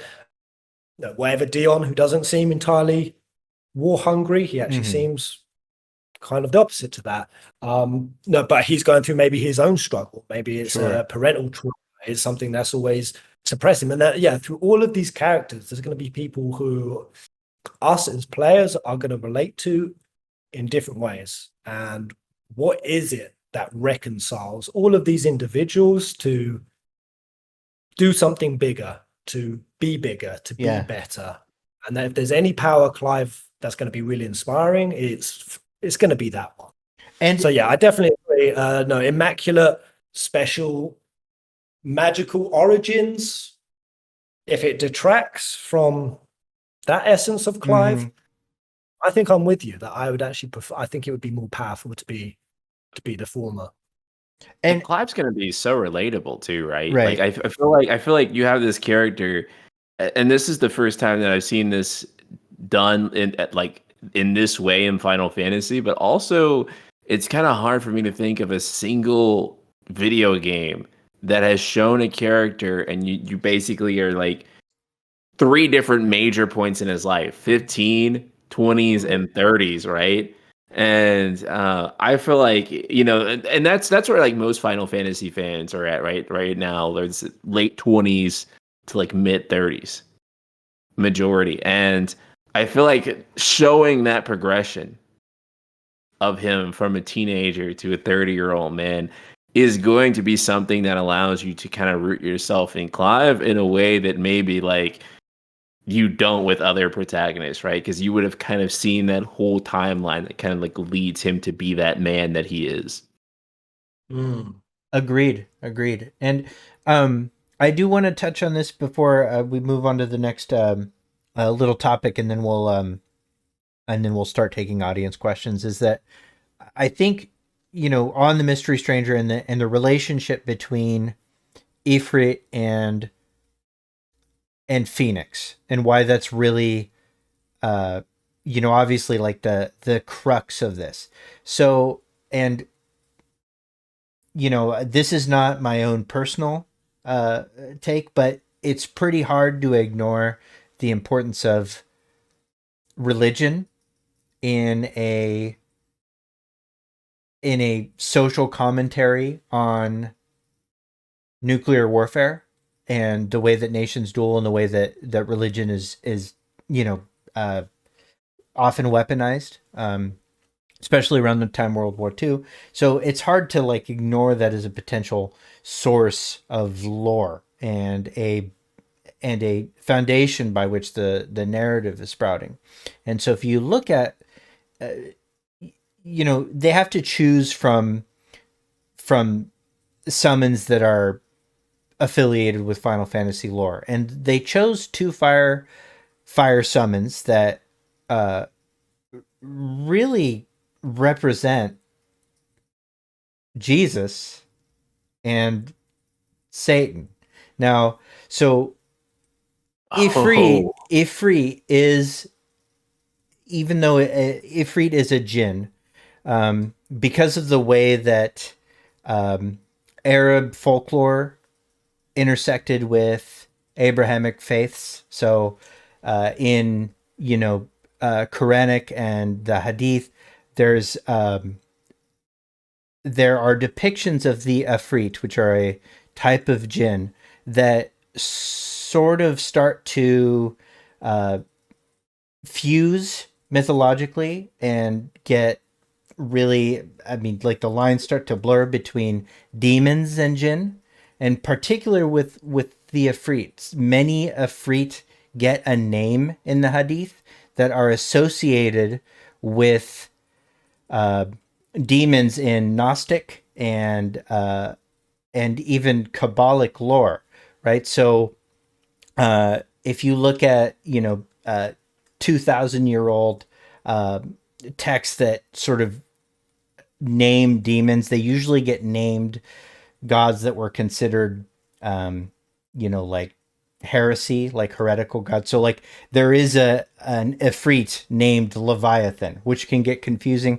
I don't want to confuse anybody, but like there's a really clear association with the Ifrit and classic demonology and that king of demons, and when you tie that to all the affiliated mythology, to religion, to central Abrahamic religion, you've got Ifrit being representative of Lucifer, right?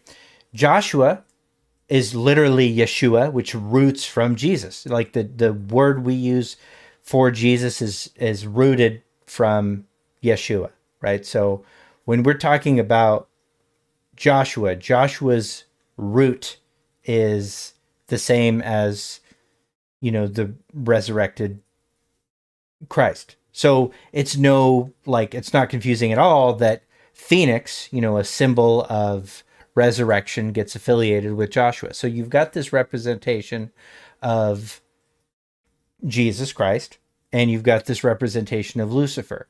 And their relationship with each other, the relationship between good and evil, seems to be at the head of this mural.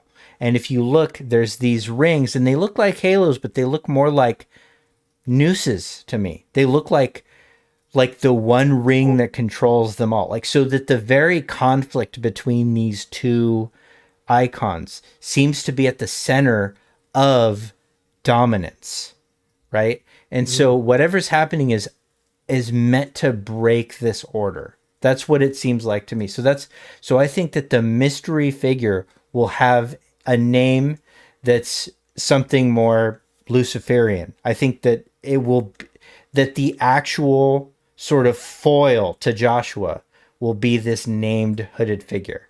That's my guess. Interesting. Wow, Interesting. man. Yeah, you blew my mind with that. Yeah, Very, yeah. Talking about the Ifrits and the Jinn and how you said that is tied to Abrahamic, that it does have. Well, Arabic lore had a, because when religions sprout up, they will generally I don't want to say they will cannibalize, but they do have a tendency to appropriate and, sort of incorporate elements of folklore that are in the surrounding area. And particularly with Arabic folklore made its way into the Quran. So Islam has elements of Arabic folklore in it. And then, related Gnostic lore and lore of what we would call Jewish mysticism had a tendency to get more into the esoteric. And so esoteric stuff will generally find more obscure folklore and things from, I don't want to say dead religions, but former religions, things that have been elevated into mythology. And so you see a lot of Jinn lore interact with Arabic lore, which then interacts with Islamic lore. And since Islam is Abrahamic, it will categorize things that are not specifically godly or deity as just demonic, right? So just by affiliation of being not godly, it's demonic. And so that's how there's this really clear through line between the depictions, Yeah, interesting. Yeah. Because especially whenever I've seen various religions and how they've included aspects from one another, that it either comes through just the natural integration of two nations, whether that was through conquest, and then they had to find a way to naturally reconcile together, right? Whether done intentionally, there were many cases of tweaking things in your religion to get the heretics onto your side, to add elements that were relatable or more digestible for them. Christianity was a big one for doing that.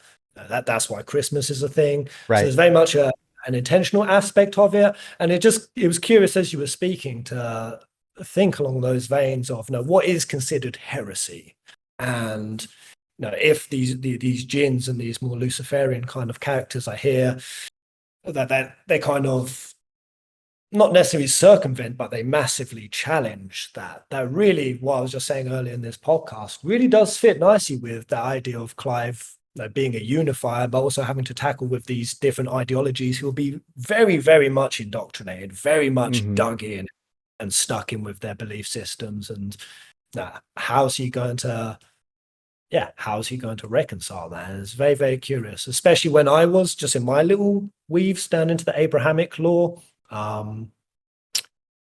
Abraham into Moses, who I've got a lot of sense. Barnabas is fiction of not just the parting of the seas, but even the story of him traveling through the wilderness, going to the eastern continent to liberate them, or across the east of the Great River, as they called it. Of course, that was Egypt. The liberation there, then going back to the west and fighting with the tribes of Israel, and the entire story and how Joshua then comes into that.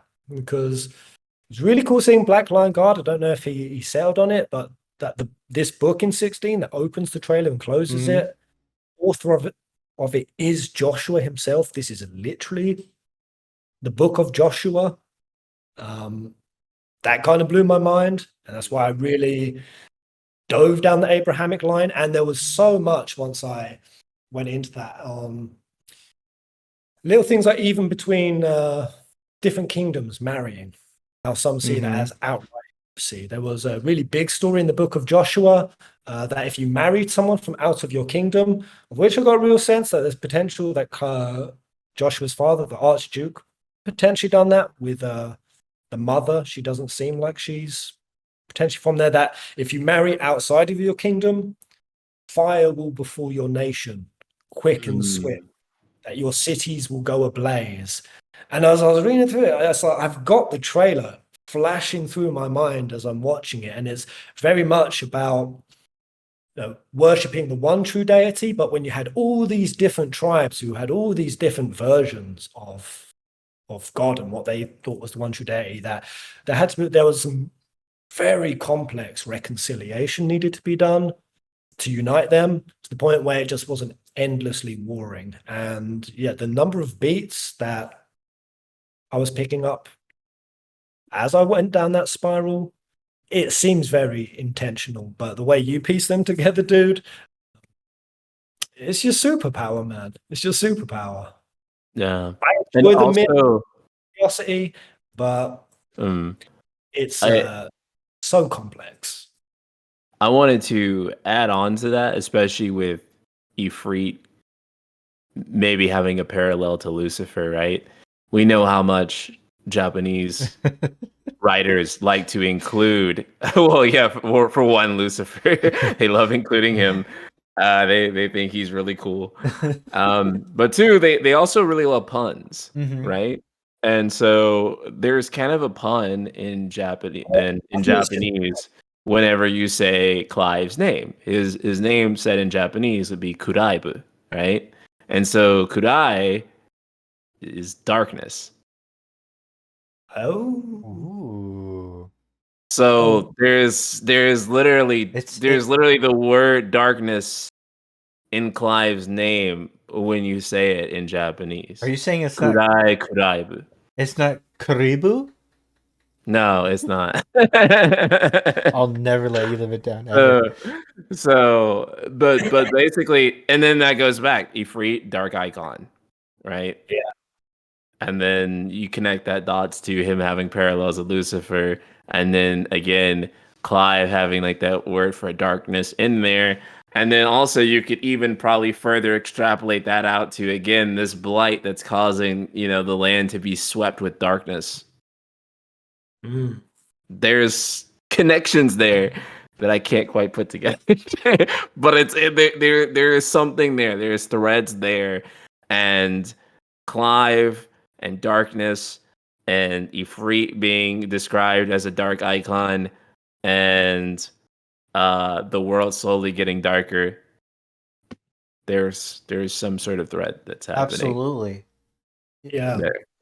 And what I get very curious at is if Clive is going to go down and embody that, very much that unmaking, as you described, that his role in this game is to unmake, break down the system.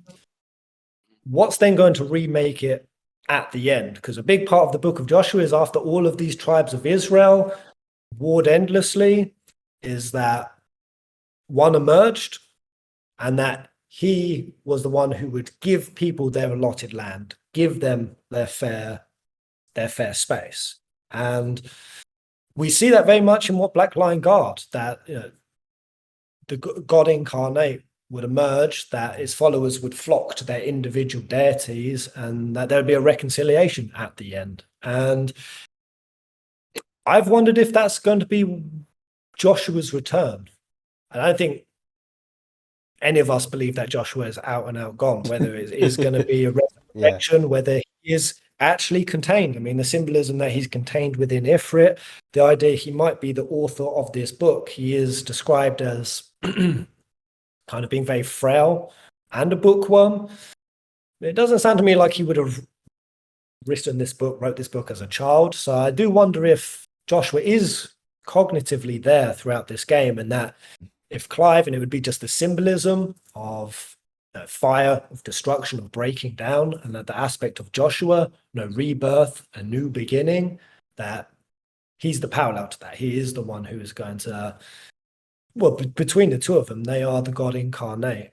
And is that going to be Joshua's choice upon return? Because I'm very curious and hopeful that there's going to be a really good reconciliation to the end of FF16. We've had so many Final Fantasies that have left the ends kind of ambiguous, the what happened next, the setup for a sequel, or with 15, we didn't get with how much the cancellation DLC showed that there was such a bigger like new dawn, new day element that was missing from 15. I do wonder when the unmake to the new beginning, how that's going to play at the end of the game and how far Yoshi P will go, kind of leaving us off on a world kind of reborn, because that's always pretty much been the main inspiring element of Final Fantasy, at least to me anyway. It's always been about hope. It's always been about hope.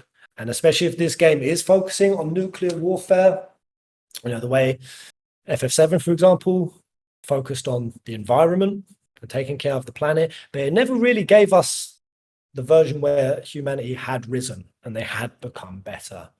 And because that's a really hard picture to paint. And to paint Felicity as a world that has finally come to peace, I'm curious. I don't know what you guys think on how this game's going to leave off in terms of the message that they're going to portray to us, or whether it's just going to hurt. That's the thing. Is it just going to hurt?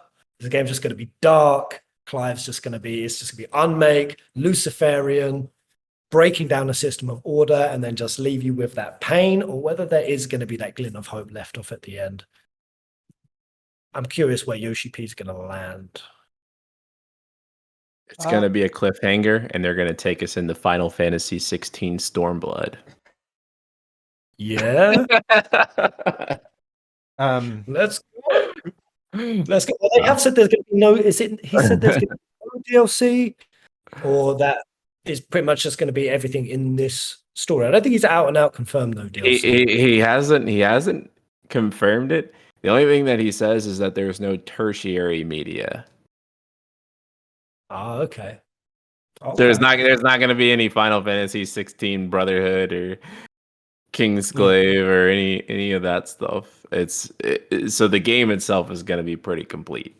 Is basically what he's saying. There's not going to be any extra media that you got to buy.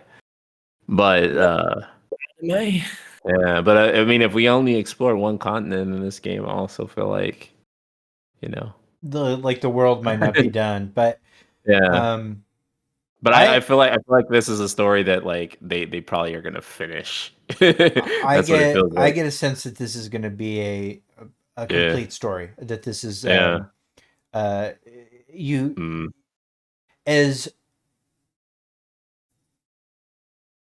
as incomplete of a subject as it is. I do think that if you're going to effectively tell a story that addresses, the button, that addresses, the mutually assured destruction element that our society is built upon, that you do have to have a conclusive arc to that story. And that's what I hope. And you're right.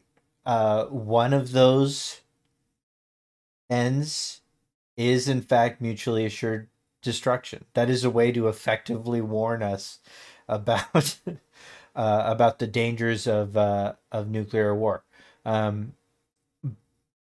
But I actually think that what they'll end up doing is something akin to the original Final Fantasy VII, and that's something a little ambiguous, something that gives a glimmer of hope after the world has been unmade. I think there's something really that was really effective about that with 7. I think that's something that could happen here. I do think it's really unlikely that that all or most of the characters are going to make it through this okay. Yeah. Yeah. Mm. There's gonna be some blood for sure. Not everyone's gonna make it out alive, I feel. I think the Feel very most confident in that. likely to Yeah. I think the most likely to survive is absolutely Joshua. I mean, absolutely, absolutely Yeah. Joshua. I think Joshua, and I even I'm not real confident that Clive's going to make it through. Mm. Yeah, I'm not confident on that one at all. Like I've already I kind of have him more listed as dead already in my head. Like I kind of expect him to die at the end of the game. So it would actually subvert for me pretty hard if Clive does not die at the end. Right. And I think there's something that's powerful about the kind of sacrifice necessary to change the world, and there was a lot of sacrifice. There's a lot of sacrifice in war. There's a lot of sacrifice in nuclear war. So okay, well, I'm glad that we expressed that real positive portion of the story here. Let's. Well, that's kind of why I hope it will be positive. That's something I've always felt a little bit teased on. Is just going with 7, it was powerful, but there was like a big macro element that happened, that was kind of above the common person. We didn't really see it. And Advent Children kind of opened it up that there wasn't much of a shift in humanity. There was maybe a little bit of an eye opener, and that's what I'm hoping with the remake, is that there's a fundamental change on a macro level with the individuals, and what that resolution will be in 16. Is it that what is it built upon? Is it built upon trust? Is it built upon compassion? Is it being a bit more minimalistic in the lives and the wants and the needs, and the separation between self and other? What is it that humanity has to learn through this game? And it is okay when sometimes that's left amorphous and that's up to our own interpretation. I do feel, though, that with such a powerful topic that this game is going to be taking on, that maybe being a little bit more direct in showing us what are the fundamental core lessons and how that trickles down to each one of us. What does that look like? And even if it's just a glimpse, well, I find. And I think that there's going to be lessons, but I just don't necessarily think that the lessons we learn will be what to do. I think some of them might be what not to do, and I think there's a real, of all the like sort of media that has good companion media that really shows how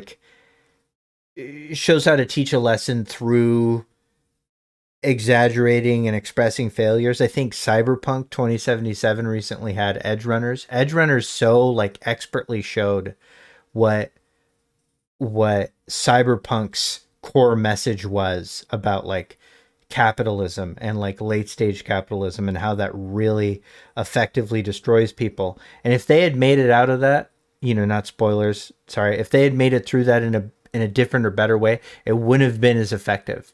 And I think there's something to be said when it comes to nuclear war that, if they're going to have hope, if there's going to be hope at the end, there does need to be a little bit of a cost associated with it if there's going to be lessons.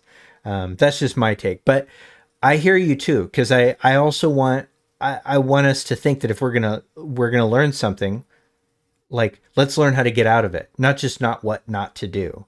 I hear you, and I think there's room for that too, and I hope they do it. Yeah, it's I always feel kind of inspired when there's a problem that's been collectively created, and it's one that we've all, in our own individual ways, contributed to, and that the solution has to be collectively shouldered in some way, rather than Clive sacrifices himself, Noctis sacrifices himself. I mean, it could work that way, the similar vein with Jesus, taking all the sins of the world and with himself being the one to sacrifice. But I always kind of feel there's another side to that, and it's what sacrifices do we all individually need to make? And yeah, I'd be curious to see where 16 lands down that line.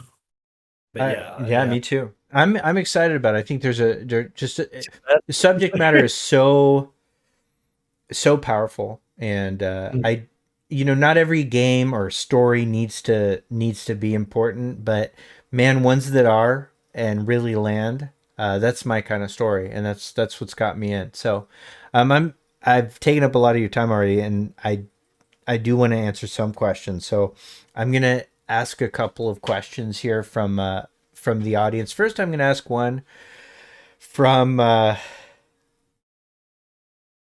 Twitter, and it's from our good friend Turquoise Hammer, who's been absolutely critical in recent translation work, just going super deep. So big shout out to Turquoise Hammer. If you don't follow their work on Twitter, stop everything that you're doing.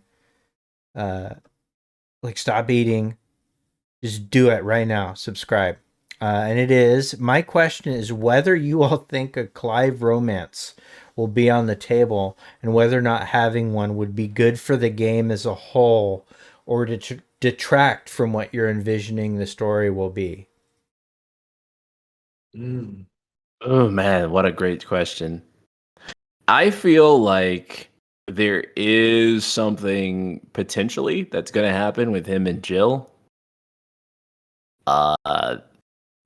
The Shiva and Ifrit, at least in Final Fantasy XV, like right off the bat, they were depicted as sort of lovers. Now in Final Fantasy XIV, Shiva, she preferred her dragons bad. But I think that there is potential here that Jill and Clive will end up having some sort of romance that's told across the different time skips. There was that one frame that you could see. Maybe you guys saw my trailer analysis. If you haven't, there's a single frame actually where you can see Jill and Clive standing together. If you haven't seen this frame, it's like really weird because you have to stop at like an exact point. It looks kind of like an editing error basically that they left in there. And like you can tell that basically it seems like Jill and Clive are kind of like in a party together in some sort of situation, and they've been spending time together. So I think over the course of all these time skips, there is some kind of like evolving relationship that happens with Jill and Clive. We have the shot in the Dominance trailer that seems kind of interesting the way it's framed, where Clive is talking to Jill.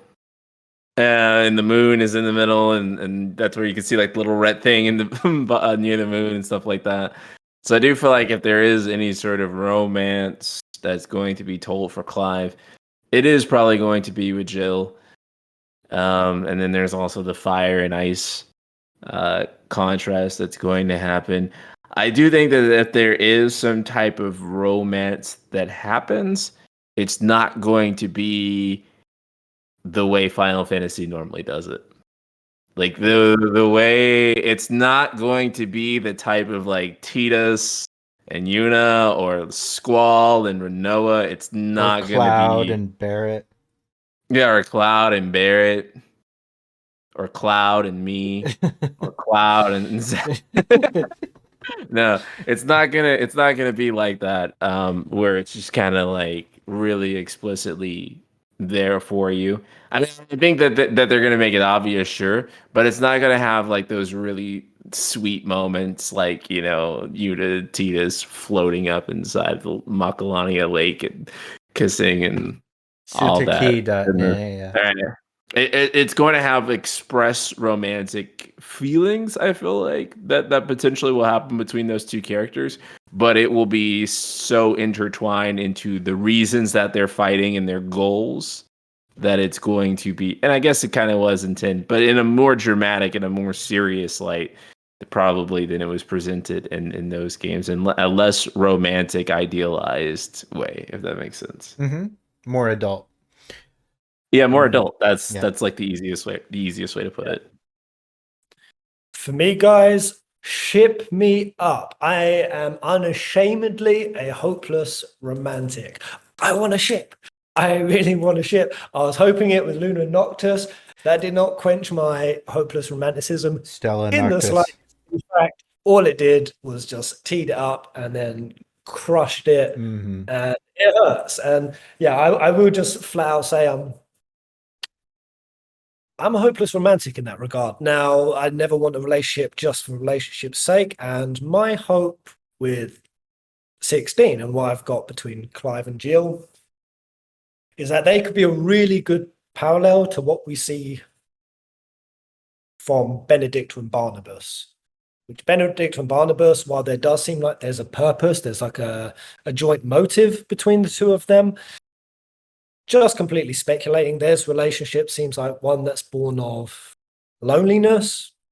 They seem like they're both deeply flawed, traumatized, troubled characters, and that they're using each other to find solace in that difficulty they're dealing with. And that's a powerful relationship narrative unto itself, more than just, a fairy tale, high fantasy, happy squee relationship. I think it would be powerful to see kind of a much more flawed, troubled dynamic of a relationship between those, and then to see how that parallels with Clive and Jill, in which I could see the two of these having so much focus on the journeys they're on and the things that they're trying to achieve, and the odds that can come at times, that they're not going to be an easy ship. I don't think it's even going to be a focus for them. I think it's something that could really just evolve naturally and organically, and even throw things in that are difficult. And one part that I've really picked up is the fact that Jill was subjugated by the Iron Kingdom, that she did, as well as spending all that time in the Rossfield family, in which she was still, her hometown was destroyed by Rosaria, or the Northern Territories. She was pawned off to them as part of a peace deal. Now, even though the Rossfields made her feel welcome and it was a family dynamic, it was still one that was essentially a servitude. So you've got that play there where you're seeing relationships form through something dark and something that's kind of a necessity, but then to see how that's going to evolve later when Jill, what looks like she goes back to the Iron Kingdom. You see a little shot where you catch a glimpse of Drake's breath crystal when she's in her rapier form, which I think is the I bow to no one. And she's at the foot of the crystal, which I've really gone through my mind why she's there. Is it just a revenge thing? Probably more to it than that. But the fact that she's going to the crystal, that could pose some pretty troubled issues. Because if that is where Clive or Joshua derive their power, if that's where Rosaria derived their power, her attacking this crystal, going at this crystal, whether it's there to help Clive, whether that would hinder Clive, there seems like there's some really potentially volatile situations being built up there. And going back to the original idea that I had, that I really like the idea of this being an Ifrit who's here to portray humanity's responsibility in their evolution, and that potentially Clive, with all the other dominants, in uniting them, because it does seem like it's done through force with some of the others, especially with Hugo. And you've got Hugo on one side and Clive, and it's like going at each other, and that but then with Jill, if she does come on side through a bond, through a care between those two, that they could really stand out as something different to what unifying people with different ideologies, of people who have hurt each other or have been sort of the byproduct of one another, who have been the victims. And that I think it would be really powerful for Clive and Jill to be something that stands out above that fray. And that's where the natural feelings of romanticism that we as players feel for these two is, that it's born from something much deeper in the story, rather than just, like Prince said, at a lake, you're in this really dodgy, dark story. Just go and have a snog at the lake. Not to say that you and Titus's relationship was that, but I feel like this is a much more mature title. There's a lot more at stake. It's a lot heavier, and I think that relationships that reflect that are going to come across as valuable and not just kind of jarring and romanticism for romanticism's sake. And I don't feel like that would vibe with either Clive or Jill's character from what we've seen of them. Right. And also this is told over 15 years. Mhm. So their relationship is going to probably feel really authentic, right? Like versus like, kind of like your typical JRPG sort of like anime romance where either they're kind of like childhood friends, or they're like maybe they maybe they meet in like a week and then they're together. There's those two sort of extremes. I feel like we're gonna actually like naturally see these two characters who kind of knew each other, yes, like, when they were pretty young, and then also see how that relationship evolves through those time skips and through having actually seen all of that whole timeline going forward in a linear way, about how that relationship evolved. That's really going to make it feel more mature and grounded in a way that we probably haven't seen in FF. Yeah, I'm pretty much with you guys. I think that uh, whether or not it's on the table, it's obviously on the table. I'm just hoping that it's a complex relationship, that the relationship that Clive has with any character, romantically or otherwise, um, builds not just his character, but the other character involved. Like, uh, I think certain Final Fantasies have made the romantic interest or interests uh, part of just like a stepping stone in said character's development. And I don't think that's realistic or relatable, because if you're going to tell a story that's, once again, important, um, getting away from protagonist tropes is important too, because not everybody needs to be the hero of their own story. Like, this is a story about something really important and big. And if there's going to be relationships, let's hope that both characters involved with the relationship develop. And like you said, with over the course of 15 years, I would like to see what that looks like. It might not be this, picturesque sort of, they've been together and everything's been great since, like they've bonded for life kind of thing. Like, that's not necessarily realistic or fucking interesting. And the way that they're describing these characters, like the developers, is that they're really interesting to write. These are seasoned writers saying that they are really surprised at their own character. And so I am just hoping that whatever relationships here are done for some reason other than to like advance the protagonist. I would hope that it's to, make the subject matter feel more relatable. That's my only comment on it. Yeah, I think with the subject matter being relatable, one part that really jumped out of my head is just the concept of trust. Because we saw a few scenarios in the trailers. I think one was with the Dalmex. You promised you would send us these troops. Even any of the dynamics between when one nation makes a pledge to the other, or they make a treaty, or they make an allegiance, especially in a world where sometimes the dominance didn't appear for hundreds of years. There must have been times where, very fragile allegiances and word-to-mouth promises were made. And, is the other one going to keep that, or is the other one going to use this to gain leverage over me, over advantage? And that's very much something that, as I've grown older, has really called out to me, especially with romance, is that it is an act of trust. It is an act of responsibility, that there are two different motives and biases, and that those agendas can be separate, which I very much get with Clive and Jill, is that they've got their own individual people with their own motives, and that if at times, picking the option to trust and make oneself vulnerable, it's kind of a much more mature narrative that they could take with this relationship that I think would fit with the rest of the story that's being told. Especially if especially if it comes to that point with Jill and the crystal, is that, or with any of these dominants, in fact, because I don't know if you guys have picked out whether it's the case that Clive can just take the power of these other icons, of or these if it's other dominants, given willingly. Does it have to be some willingness? Is this an act of trust? Is this something where he has to win them over?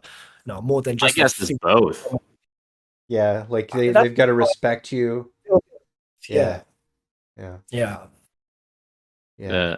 Or I mean, more like he can both take the power, or you could give it to him.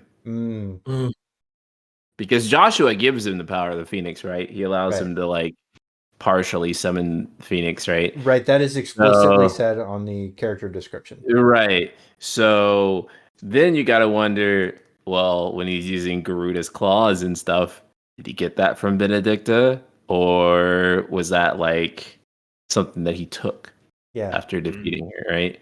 I'm willing to bet that he gets 9 out of 10 times. I'm willing to bet it's something that they give to him. Yeah. For whatever reason. But sometimes maybe you got to fight just to like prove that you're worthy. Right. Yeah. Like with Hugo. And if there's any romance in this game, I feel like it should reflect that. Is it give? Do you try to take someone's love? Try to manipulate it, gain it, hoard it, own it, possess it? Or is it something is freely given and it's a good point. Yeah. That's a good point. Subtext asks, of the dominants they've revealed so far, who are you most interested to meet as a character? Especially since they apparently will maintain some of who they are as icons. Benedicta. Which dominant? Okay, yeah. I sim for Benedicta. Yeah. I guess. Yeah. For me, maybe Dion. Recently, Dion has crept very much into my interest. I'm curious about Dion. Yeah, I really just had him pegged immediately and I feel like that's what Yoshi P was kind of trying to portray, which is why I think Sambrique is going to be a real expectation subvert, where you've got the Emperor and it's, if the citizens die, we can just breed some more. And the classic sort of trope or the image that we've built of Bahamut, which is that tyrannical king of the summons, has a big disregard for life. If they die, more can just happen. And that was very much set in our minds since 15. That was very much the Bahamut of 15. Now I'm getting a sense that Dion is going to be a different, a far more nuanced kind of Bahamut than I initially pegged him for. And it was a lot of subtle things. And that's what I really love about 16 is, and just the modern age of gaming now, is a character can say one thing, but the facial expressions, the detail, the way their lip curls or their eye twitches. And if you watch Dion closely, there is conflict, a lot of conflict. Though he goes out and he does the things he needs to do, you can tell that, for me at least, there's a lot more going on with him. And how that parallels with Barnabas, it was, someone pointed out, you've got the light and the dark dynamic, you've got the storm and the ash, Sambrique and Walode, the two superpowers, Odin and Bahamut.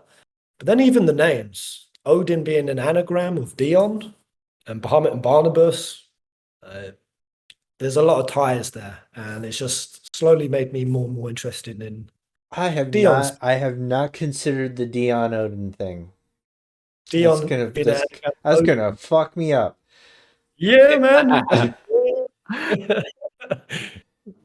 Yeah, there's so many parallels going on there, and it's really cool because it's how much 14 focus on it with like the elemental charts. There is a real respect and a focus on the elemental polarities. The fact that, when I was looking at the chart, you got light and dark, and I was like, ooh, like Garuda and lightning, wind and lightning.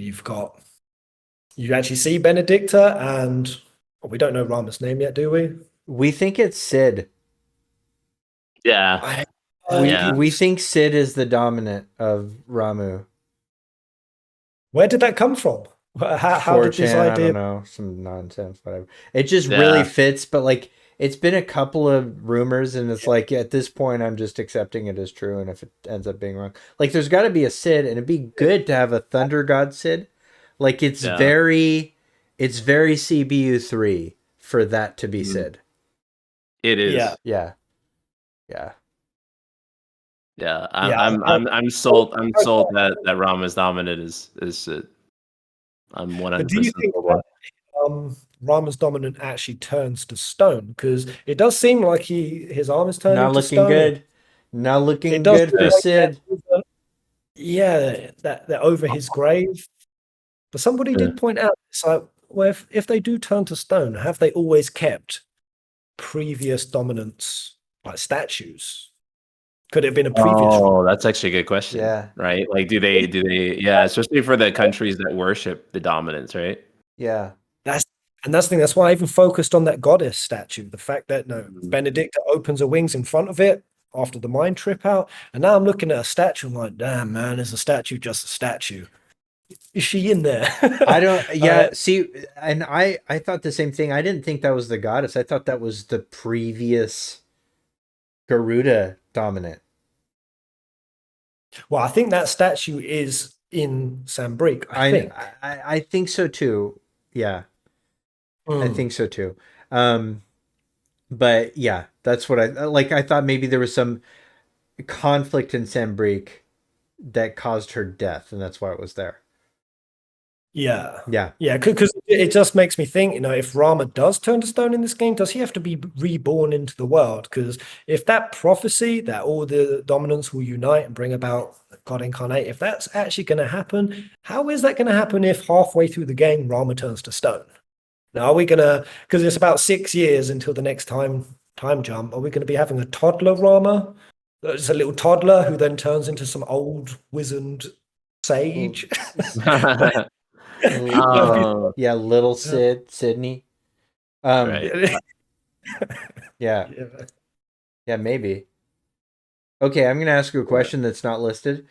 What the fuck is going on with that weird little dragon thing that's on the website that's been there since the beginning? You know what I'm talking about? On the website, there's this little Yeah. dragon that looks like it's like Clive's Oh, familiar. yeah. Damn, man. It's been ages since I spoke about that. Wow. Is Big that Garth the, Stormer. Yeah. is Is it that so it's Stormerish, right? yeah, it is kind of got that Midgar Stormer vibe. Yeah. Yeah. And that's what happens in Heavensward, right? Is that you're joined by Midgar Swarmer, and he's like the little dragon, and he has an incredibly deep voice when he talks to you, and he comes in every now and then, provides some exposition and stuff on dragons. Does Torgal So die? That's my next question. What do you guys think? What are Torgal Torgal's fucking dies. Who? the dog? The dog, Oh, the dog. he dies. Did you know the Okay. dog dies? I'm thinking, is he going to get old enough to die? The time skips are only about a decade, right? So no, he's not going to die of old age. I don't know if they do it. I'm going to cry a lot. So I say do it. Kill the dog. Kill the dog? Kill. And actually, I have a loose theory about when they're gonna kill the dog. Oh, dang. I think it's going to happen at the end of Clive's 20s. Okay. Okay. Though The second phase of his life? yeah. So like at that point, like at the peak of like basically at the very end, going into his 30s, right, where that story cuts off. I think that Torgal is going to kind of represent maybe like his last attachment to like something familiar, like childhood, basically. And then that last attachment to his childhood dying is going to kind of send him into that spiral of like what his 30s is. If that makes sense. Dang. And then the dragon will be our new buddy. Will be like the new buddy party member that you get to replace Yeah. Well, the main idea that I had with the dragon, not to backtrack too much, but Yeah. if it is Midgard Soma, the fact that that brood is described in 14, that they can basically hop dimensions, hop realities. The fact that in the artwork of Sambrique, we see a goddess with a dragon, and then there's mist. The fact that the crystals are at the meridian points, the head, the spine, the tail, the drake. I've always had to question: does some big Midgard Soma dragon come to this? Is it a reflection? Is it somewhere else in the universe? Has it died on this land? And saturate the land with ether. As for the dog, I'm hoping Clive will try to load it into a crossbow and fire it. Renoa the dog. Yeah. It's also worth mentioning, by the way, that the dragons in Final Fantasy XIV are aliens. They are. Yeah. I knew that they could hop out of the universe and into the multiverse, but yeah. Yeah, they're aliens. Okay. Just vague. Do you guys think there's any chance this is a reflection, or are you off the reflection idea? Yoshi P says there is no connection between Ballistia and Eorzea. Yeah, he does say that, and then he made he made Sambrique like super French, and then like gave it dragoons. Yeah. So I think but I mean, to answer your question, I think reflection is like is kind of a good term for it. Like I think that it's impossible to get away from their own style of world building, and there's going to be some similarity. There's going to be some crossover, even though like it is not canonically linked. It's going to be impossible to like disassociate his previous creative works, just like it's impossible for Nomura to like disassociate Organization 13 from the Rogue Union cloaks. Like there's lines between the way that creators create. I think it's very smart they do. It was your video, Prince, that really got me excited for what 16 is doing in terms of you had was it a theory, or you kind of set on what engine this was using? You were describing how it's a modded luminous times. That's like 80%, 80. Yeah, that's like 80% fact and like 20% deductive reasoning. But yeah, 16's engine is essentially they took Final Fantasy 14's engine and they just straight up start building on top of it. Yeah, and what really excited is when you described how if they feed that into 16 and then they can feed it back into 14, and that is going to create this infrastructure of just evolving, improving technology. And the fact, or if they do make all of this sort of look similar, it's just going to be really complementary. Anyone who falls in love with 16 is going to have that visual attraction towards 14 and vice versa. Right. So I think it's smart. I think it's intelligent that this becomes an ecosystem essentially. Mm-hmm. And with 14 getting a graphical overhaul too, just conveniently like right after 16's coming out, it all seems to line up, right? They've said that 14 is going to be. Yeah. They've shown off like a couple of like early preview. The early previews is like they did like 2 months of testing, and they were like, look at this high resolution model of Meteor that's like in real time, and we got all these different lighting sources going now. So 7.0 basically, because the way they're rolling it out in phases, right? So the actual 7.0, the entire graphical capacity of 7.0 is going to be like what they're aiming for, making the whole game, and then they're going to slowly go back to a Realm Reborn and Heavensward and remaster each expansion as they go along. So that's kind of how they're working.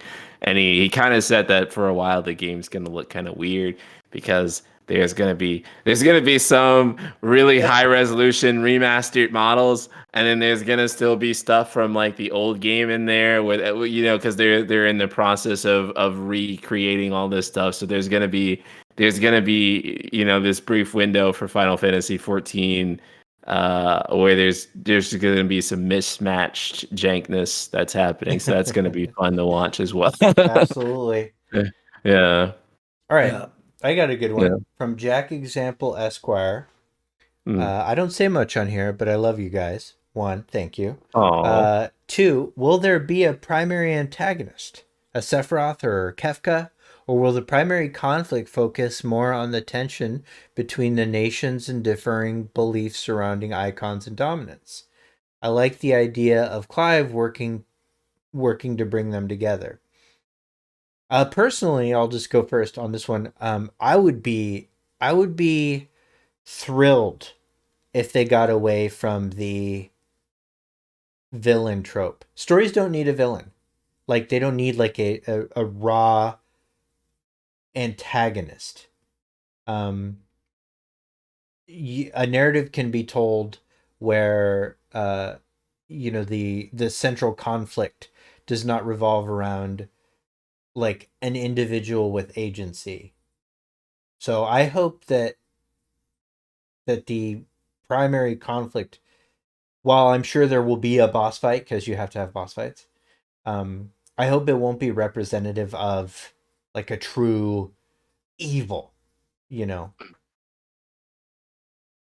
But it's probably going to be God. Okay, go on.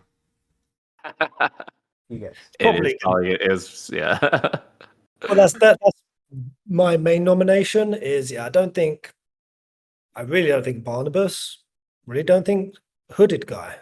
I think this world is so complex and the motives going on around it, but I do believe there is, like I said at the start of the stream, an orchestrating force behind it.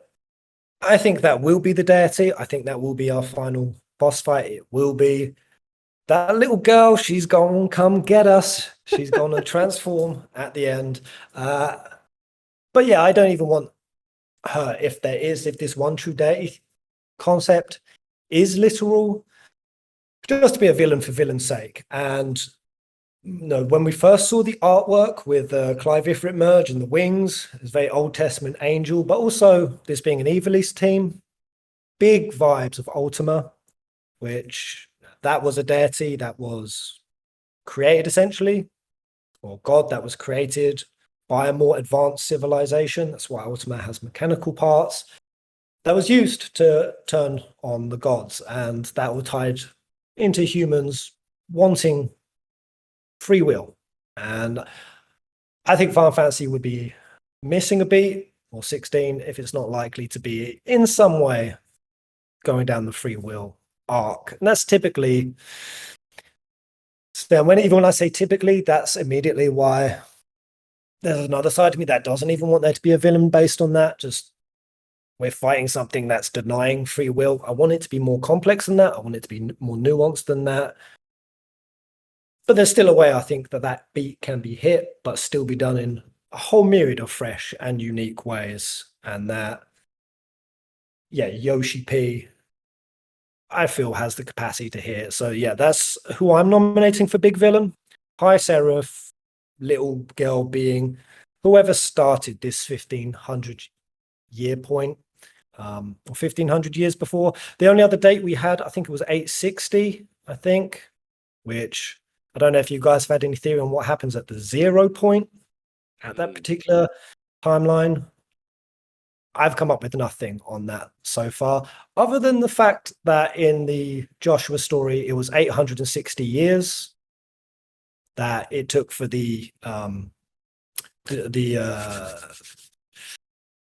what was it called? The Exodus of the slaves out of Egypt. That happened over 860-year period. So again, that tied with the concept of free will and breaking away from tyranny. So that's why that I do feel there was a vein of that story, or that theme in this story.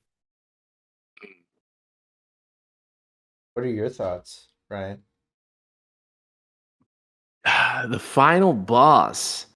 I do think that there is going to be a well-defined antagonist, and maybe not even necessarily villain, right? Like maybe antagonist, right? Because something that Yoshi P said that stuck out to me. It was kind of like how much he wants to emphasize a lot of moral gray characters in this, and that there are different perspectives And maybe if you saw the other person's side of things, you'd probably feel a lot the same way. And Final Fantasy XIV is littered with that exact same concept, right? I mean, numerous villains in FF14 are like that. Emmett Silk is a big reason why Emmett Silk is so loved, right? Is that even though what Emmett Silk does is horrible, right? Technically he's probably murdered billions of people over the course of like 12,000 years, right? But because his story is also one rooted in trying to resurrect his loved ones that died, it's also kind of like, well, yeah, I wouldn't murder, that many people. But if I lost everyone I loved and everyone I knew, and I had a chance at bringing them back through sacrificing everyone else, especially when I don't necessarily consider those people human, uh, it starts to get a little bit gray there, right? So I feel like there will be a clearly defined antagonist, and I feel like they will add some shades of gray to it. Obviously, Clive will probably still be correct, but I think that there's going to be somebody. I just I hope that they'll continue what they do with 14, where it's less of comical JRPG villain where ha ha ha, I just want to start the world over because what would happen if I did that? Like, or I just want to become God because I'm fucking bored. Because who doesn't? Yeah, Yeah, yeah, it's just because yeah, or any of those types of JRPG tropes, right? So I would hope that they would avoid those sorts of tropes. But I do think that there is room here in this story, from what we know so far, to have a really good, well-defined antagonist, and to have him really be at odds with Clive, but not necessarily be a villain, right? To have something that's very complex to him, and maybe even have like his own version of saving the world, right? Like going back to Emmett Silk.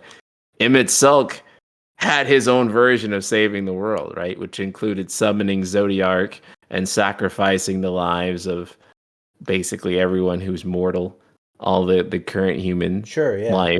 Yeah, and being able to resummon all the original ancients, right? And right. have his loved ones back, right? So Yeah.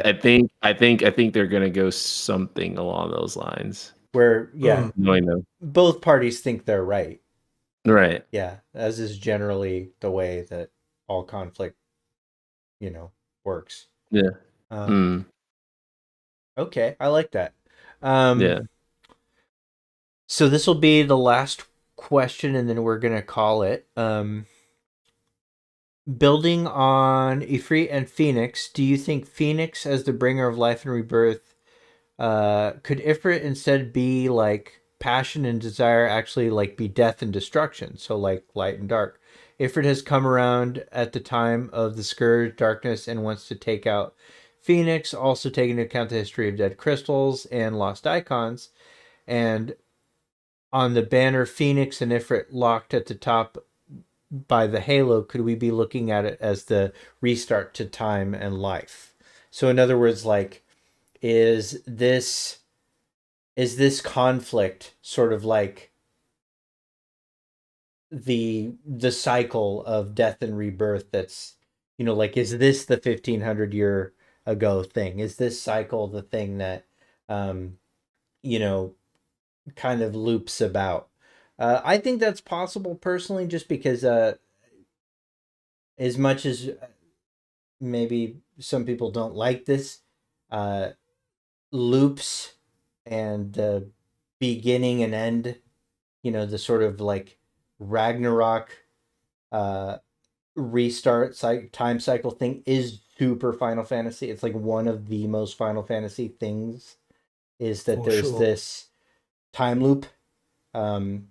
What are your guys' thoughts on that? For me, I love that storytelling device. It's why Type Zero, it just blew my mind at the end, with the never-ending spirals, the cycles going at it again and again and again, until the lesson that needs to emerge. finally comes through, and kind of tying a little bit also to the villain we were talking on. What might the villain be about? Is it's always come down to a balance of collectivism and individualism. How many times does an individual have to go through an experience until they learn the lessons? How much as a group? In Type 0 is very much embodying going through the cycles again and again until that one Agito emerged, that one perfect hero, savior, capable of bringing about the resolution, which was one Fauci's idea. The other Fauci's idea was just to bombard it with the collective, just throw every piece of energy and resource and life force at it to try to bring about the outcome. And I think that's something that every villain in Final Fantasy has juggled. And I think that the spiral concept of looping timelines really feeds into that. And I would like to see it emerge again in 16. And I do think the reason, or the main one that I've landed on, is humanity putting life at the cost of progression. That's just the main lock that I keep feeding into with Ifrit, that he's here to symbolize progression. That's why they've backpedaled. That is one of our base natures, our primal desires, our want for not just evolution on a technological scale, but even on an ideological, just this want to ideologically evolve, and that everyone has a different idea on what creates that paradise, what creates that perfect kingdom, that civilization. And that weaves very much into individualism and collectivism, because you've got those villains, those individuals who emerge like Emmett, and I'm sure like Barnabas, who do believe that they have the correct image of it. I was even just scripting the other day one about Sephiroth. We know he wants to hoard all the souls and then go off to another planet, and then what? We don't actually even know with Sephiroth. He talks about creating a new world on a shining star. Well, what does that look like? Would he bring the souls back out onto the planet? Does he want to create a better world, a reality that is, for the strong or for the just? What actually is his image? Or is it kind of the Sephiroth? Because I do believe there is that extra motive, and the Sephiroth we're going to see in remake will be a more evolved motive when he sort of comes back to himself or sort of regains himself. Because the one we've left off on is kind of, he wants it just to be God for being God. And I feel like just as we're seeing Sephiroth evolve in this remake, I feel we're going to see that evolve in FF6 as well. And it's going to be, how do we balance the individual Ifrit, the individual motives, the one who can go and tear down or destroy or build up and progress, versus a collective, which is Phoenix, which is the life around us, the life of the planet, the life of one another. And that's the polarizing struggle. And I think it really fits with Joshua being Phoenix and always kind of seen as weak and feeble, because there is very much a theme that Final Fantasy has shown again and again, is that with our heroes and the very principle of being good to one another, it can be portrayed as a weakness. It doesn't have that same kind of tenacity and strength and determination. It's like the old masculine and feminine. It's yin and yang. It's an endless storytelling device, and I definitely see it coming through Ifrit and Phoenix in 16. And I do hope there is cyclical in some nature, because you're right, that is so FF, and we've seen it in so many different renditions. I can't wait to see how it comes up in 16. What are your thoughts? All I will say is that I think that there is going to be a symbolism possibly between Phoenix and Ifrit to sort of show a duality to fire, where fire also brings light and life and warmth, and also brings destruction and chaos, and that they're going to basically not necessarily show, I guess, like a cycle of like life and death, or like a time loop in a literal sense, or any of that stuff. But I think that they're actually just going to really focus on this idea of death and birth, but it'll be symbolized with fire, right? And is fire in itself is fire bad or is fire good, right? Right. You burn the whole world down, or you can give warmth to the whole world. Right. Yeah, and we do both of those things through fire, right? So I think that's where that symbolism is going to go. Yeah, I do. I think that in terms of cycles, I hope that the goal of this is to effectively break the cycle and show I want the system undone. I think that's really clearly what they're trying to do when telling a story about the subject matter is talk about the cost of dismantling a system like this, dismantling a cycle. But also there's a value to showing the things that are permanent, the things that outlast us. And so I think there's a way of tastefully showing both the duality of light and dark and the things that are permanent through cycles, and showing a juxtaposition of like the natural cycle and the unnatural cycle. And it seems like the Eikons, the dominance, that entire relationship is at its core unnatural. And I think that there's a really good story to be told about why it's important to be respectful with your relationship with nature. So with that, I'll let you guys give your closing thoughts and pitch anything that you want to pitch while you're at it. And again, I am incredibly grateful to have you guys on my show. You guys are always welcome. This has been one of my favorite conversations I've ever had on SEAL Team 7. So thank you guys very much for being so. Thank you, man. Oh, thank you. Yeah. Yeah, it's great to have you guys here together too. Like you guys are like a dream team. So do you have any closing thoughts for us, Jake? That's going to be absolutely epic. That this is going to be platinum era. So we had gold era. I don't know if some of you would consider 12, 13, or 15 a platinum era. I feel like it was too interspersed. It was too it was a strange period. With the games too interspersed and too different. I don't know, maybe this is the platinum era or the crystal era, but I do feel between 14 and 16 and 7 remake finally ramping up into because that's what this has really felt like. It's been all ramping up throughout 14. You've had Yoshi's side and you've had Nomura and Katase side, and they've just been building and building and building. I feel like it's taken an incredible amount of patience from Final Fantasy fans, and we've seen Square Enix trying to balance their fiscal reports with some absolute BS and some missteps along the way. And not to say they're not going to keep making them, but I've seen just so many sneaky little ways that have disappointed fans in how they've tried to manage these big gaps in their portfolio.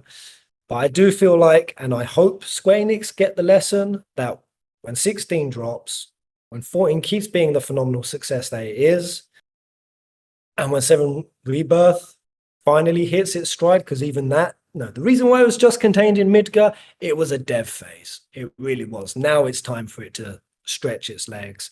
And the only thing I could portray to anyone listening to this who's kind of skeptical or cynical, like I have seen a lot of people being with 16, is there's every reason to trust where 16 specifically is at. But where the whole franchise is right now, I feel like over the next year or two, Final Fantasy is going to absolutely crush it. And it's a time to be really, really, really hype. But also, it's coinciding with a time when Square Enix are also branching out into a lot of sketchy, kind of morally corrupt things like the NFTs. And it's going to take the fan base, I think, being very specific and nuanced in how they give out their praise and their criticism. And I feel like that is something that Final Fantasy fans, as we've got older, we can do better at, because I have known periods of this fan base to be very petulant and they just direct their rage like a wildfire. And it's not directed in any way that is constructive or even grounded in reality half the time. And I feel like that, if you do love this series and like me, you want to see it continue to grow and thrive, and for this to be, which I think it already is, it's a great community. Final Fantasy fans, they can be toxic, but I think the toxicity we generally have in this community is infinitely less than many other franchises. And yeah. I think that we really do love the series and we want it to continue growing and evolving, that take that love and actually direct it.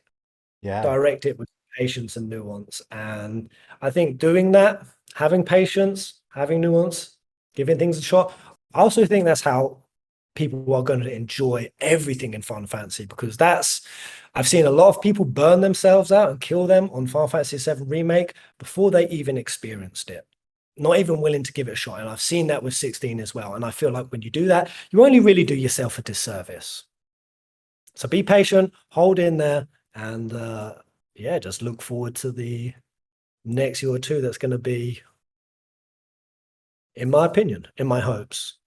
But no, maybe I'm just clowning for Square Enix. One more circuit, we'll find out. I'm putting on my red nose one more time. Well, thank you so much for being here, Pez. Thank you, dude. Night Sky Prince, take us away. Man, it is a pretty good time to be a Final Fantasy fan, and probably the best time in quite a long time to be a Final Fantasy fan. I don't know if you guys really remember the PS3 era, but that was a really bad time to be a Final fan. I mean, it was really rough. It took quite a while for 13 to even come out. When it came out to kind of mixed reception. People were wondering at the time where Versus 13 was, a game that is now known as Type 0, but back then it was called Agito 13. Everyone was wondering where that title was. There were very, very, very few updates. The game that we received after 13 was Final Fantasy XIV 1.0, a game that was fucking abomination. I say that as someone who played 14 1.0 and is a massive fan of the current game. The original game was an abomination, and so when you at the time, right, it looked really grim, right? Like 13 having such very, very, very, very divisive reception. 14 1.0 having not very, we wouldn't say divisive reception. Everyone agreed it was bad. It was just bad. Yeah. It was just bad, right? There was no one who would be like, well, I'll come out in defense of it. So at the time, there was just really this sentiment that Final Fantasy can't survive in HD. And when you combine that with the fact that Versus 13 was basically missing in action for years. Meanwhile, Square was pumping out 13 sequels. And again, I know a lot of people like 13 now, but the perception of 13 back during release and the way that people were viewing, like, they were like, why are you pumping out more 13 games? Where is Versus 13? I remember like reading the comments on threads every time someone would share news about 13.2 or Lightning Returns at the time. Everyone was like, can you please cancel this and just put Versus 13? That was very much the sentiment at the time for anyone who was there. And people were very, very, kind of frustrated with it at the time. And Final Fantasy back then really seemed like it was just, it seems like they really didn't know what they were doing without Sakaguchi. It felt very hopeless back then. And they had shown off the tech demo for Final Fantasy VII hypothetical remake, and that excited a lot of people. But then they were like, Well, Gotcha. we don't actually plan to do that. Yeah. We're gonna make more lightning games instead. Yeah. The what you really want. Yeah. And that was just it was just like it just felt so hopeless to be a Final Fantasy fan at that point in time. And it's crazy now that we have Final Fantasy VII Remake and Final Fantasy XIV, two games that have been extremely well received.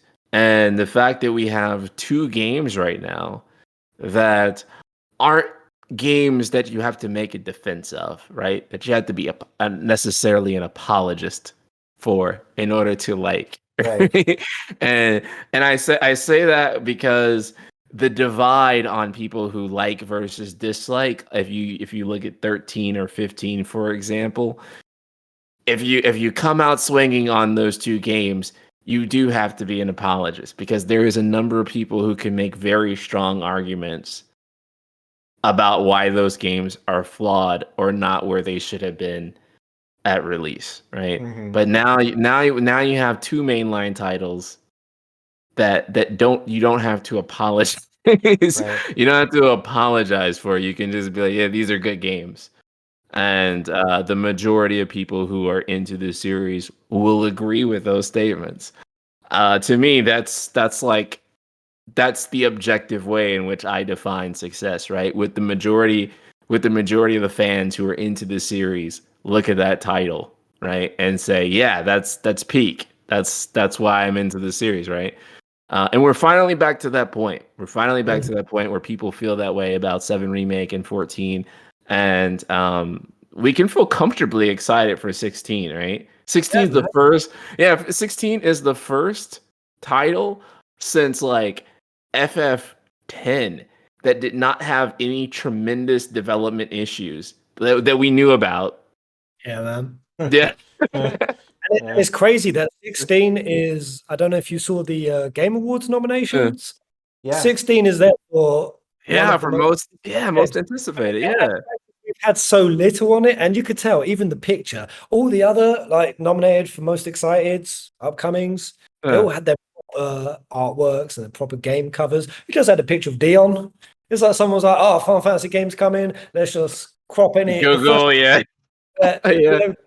Stick him in there." And it's amazing. It's amazing that after all this turmoil, that Final Fantasy, it's lucky, and I feel like Phoenix must know that they are so lucky that this series is still so anticipated, that its reputation of its predecessors is allowing it to still be, hitting numbers and excitement and hype levels that other JRPGs of insane quality can't even hope to match. And I hope, but also I really in my bones feel that Square Enix are going to live up to that with the next main titles. Now, that being said, I do not think that it's got a shot in hell of actually winning that award, but it was really nice. Absolutely. Yeah. But the fact that's because Zelda's in there. Yeah, Zelda's there. I think it could win if Zelda wasn't there, but if Zelda there's just no way. Yeah, absolutely. Yeah. Well, and with that, once again, guys, you guys are the best. I'm really excited. This was a great conversation. And thank you all that tuned in live. And we're going to go ahead and say goodbye to everybody. Goodbye. Thank you.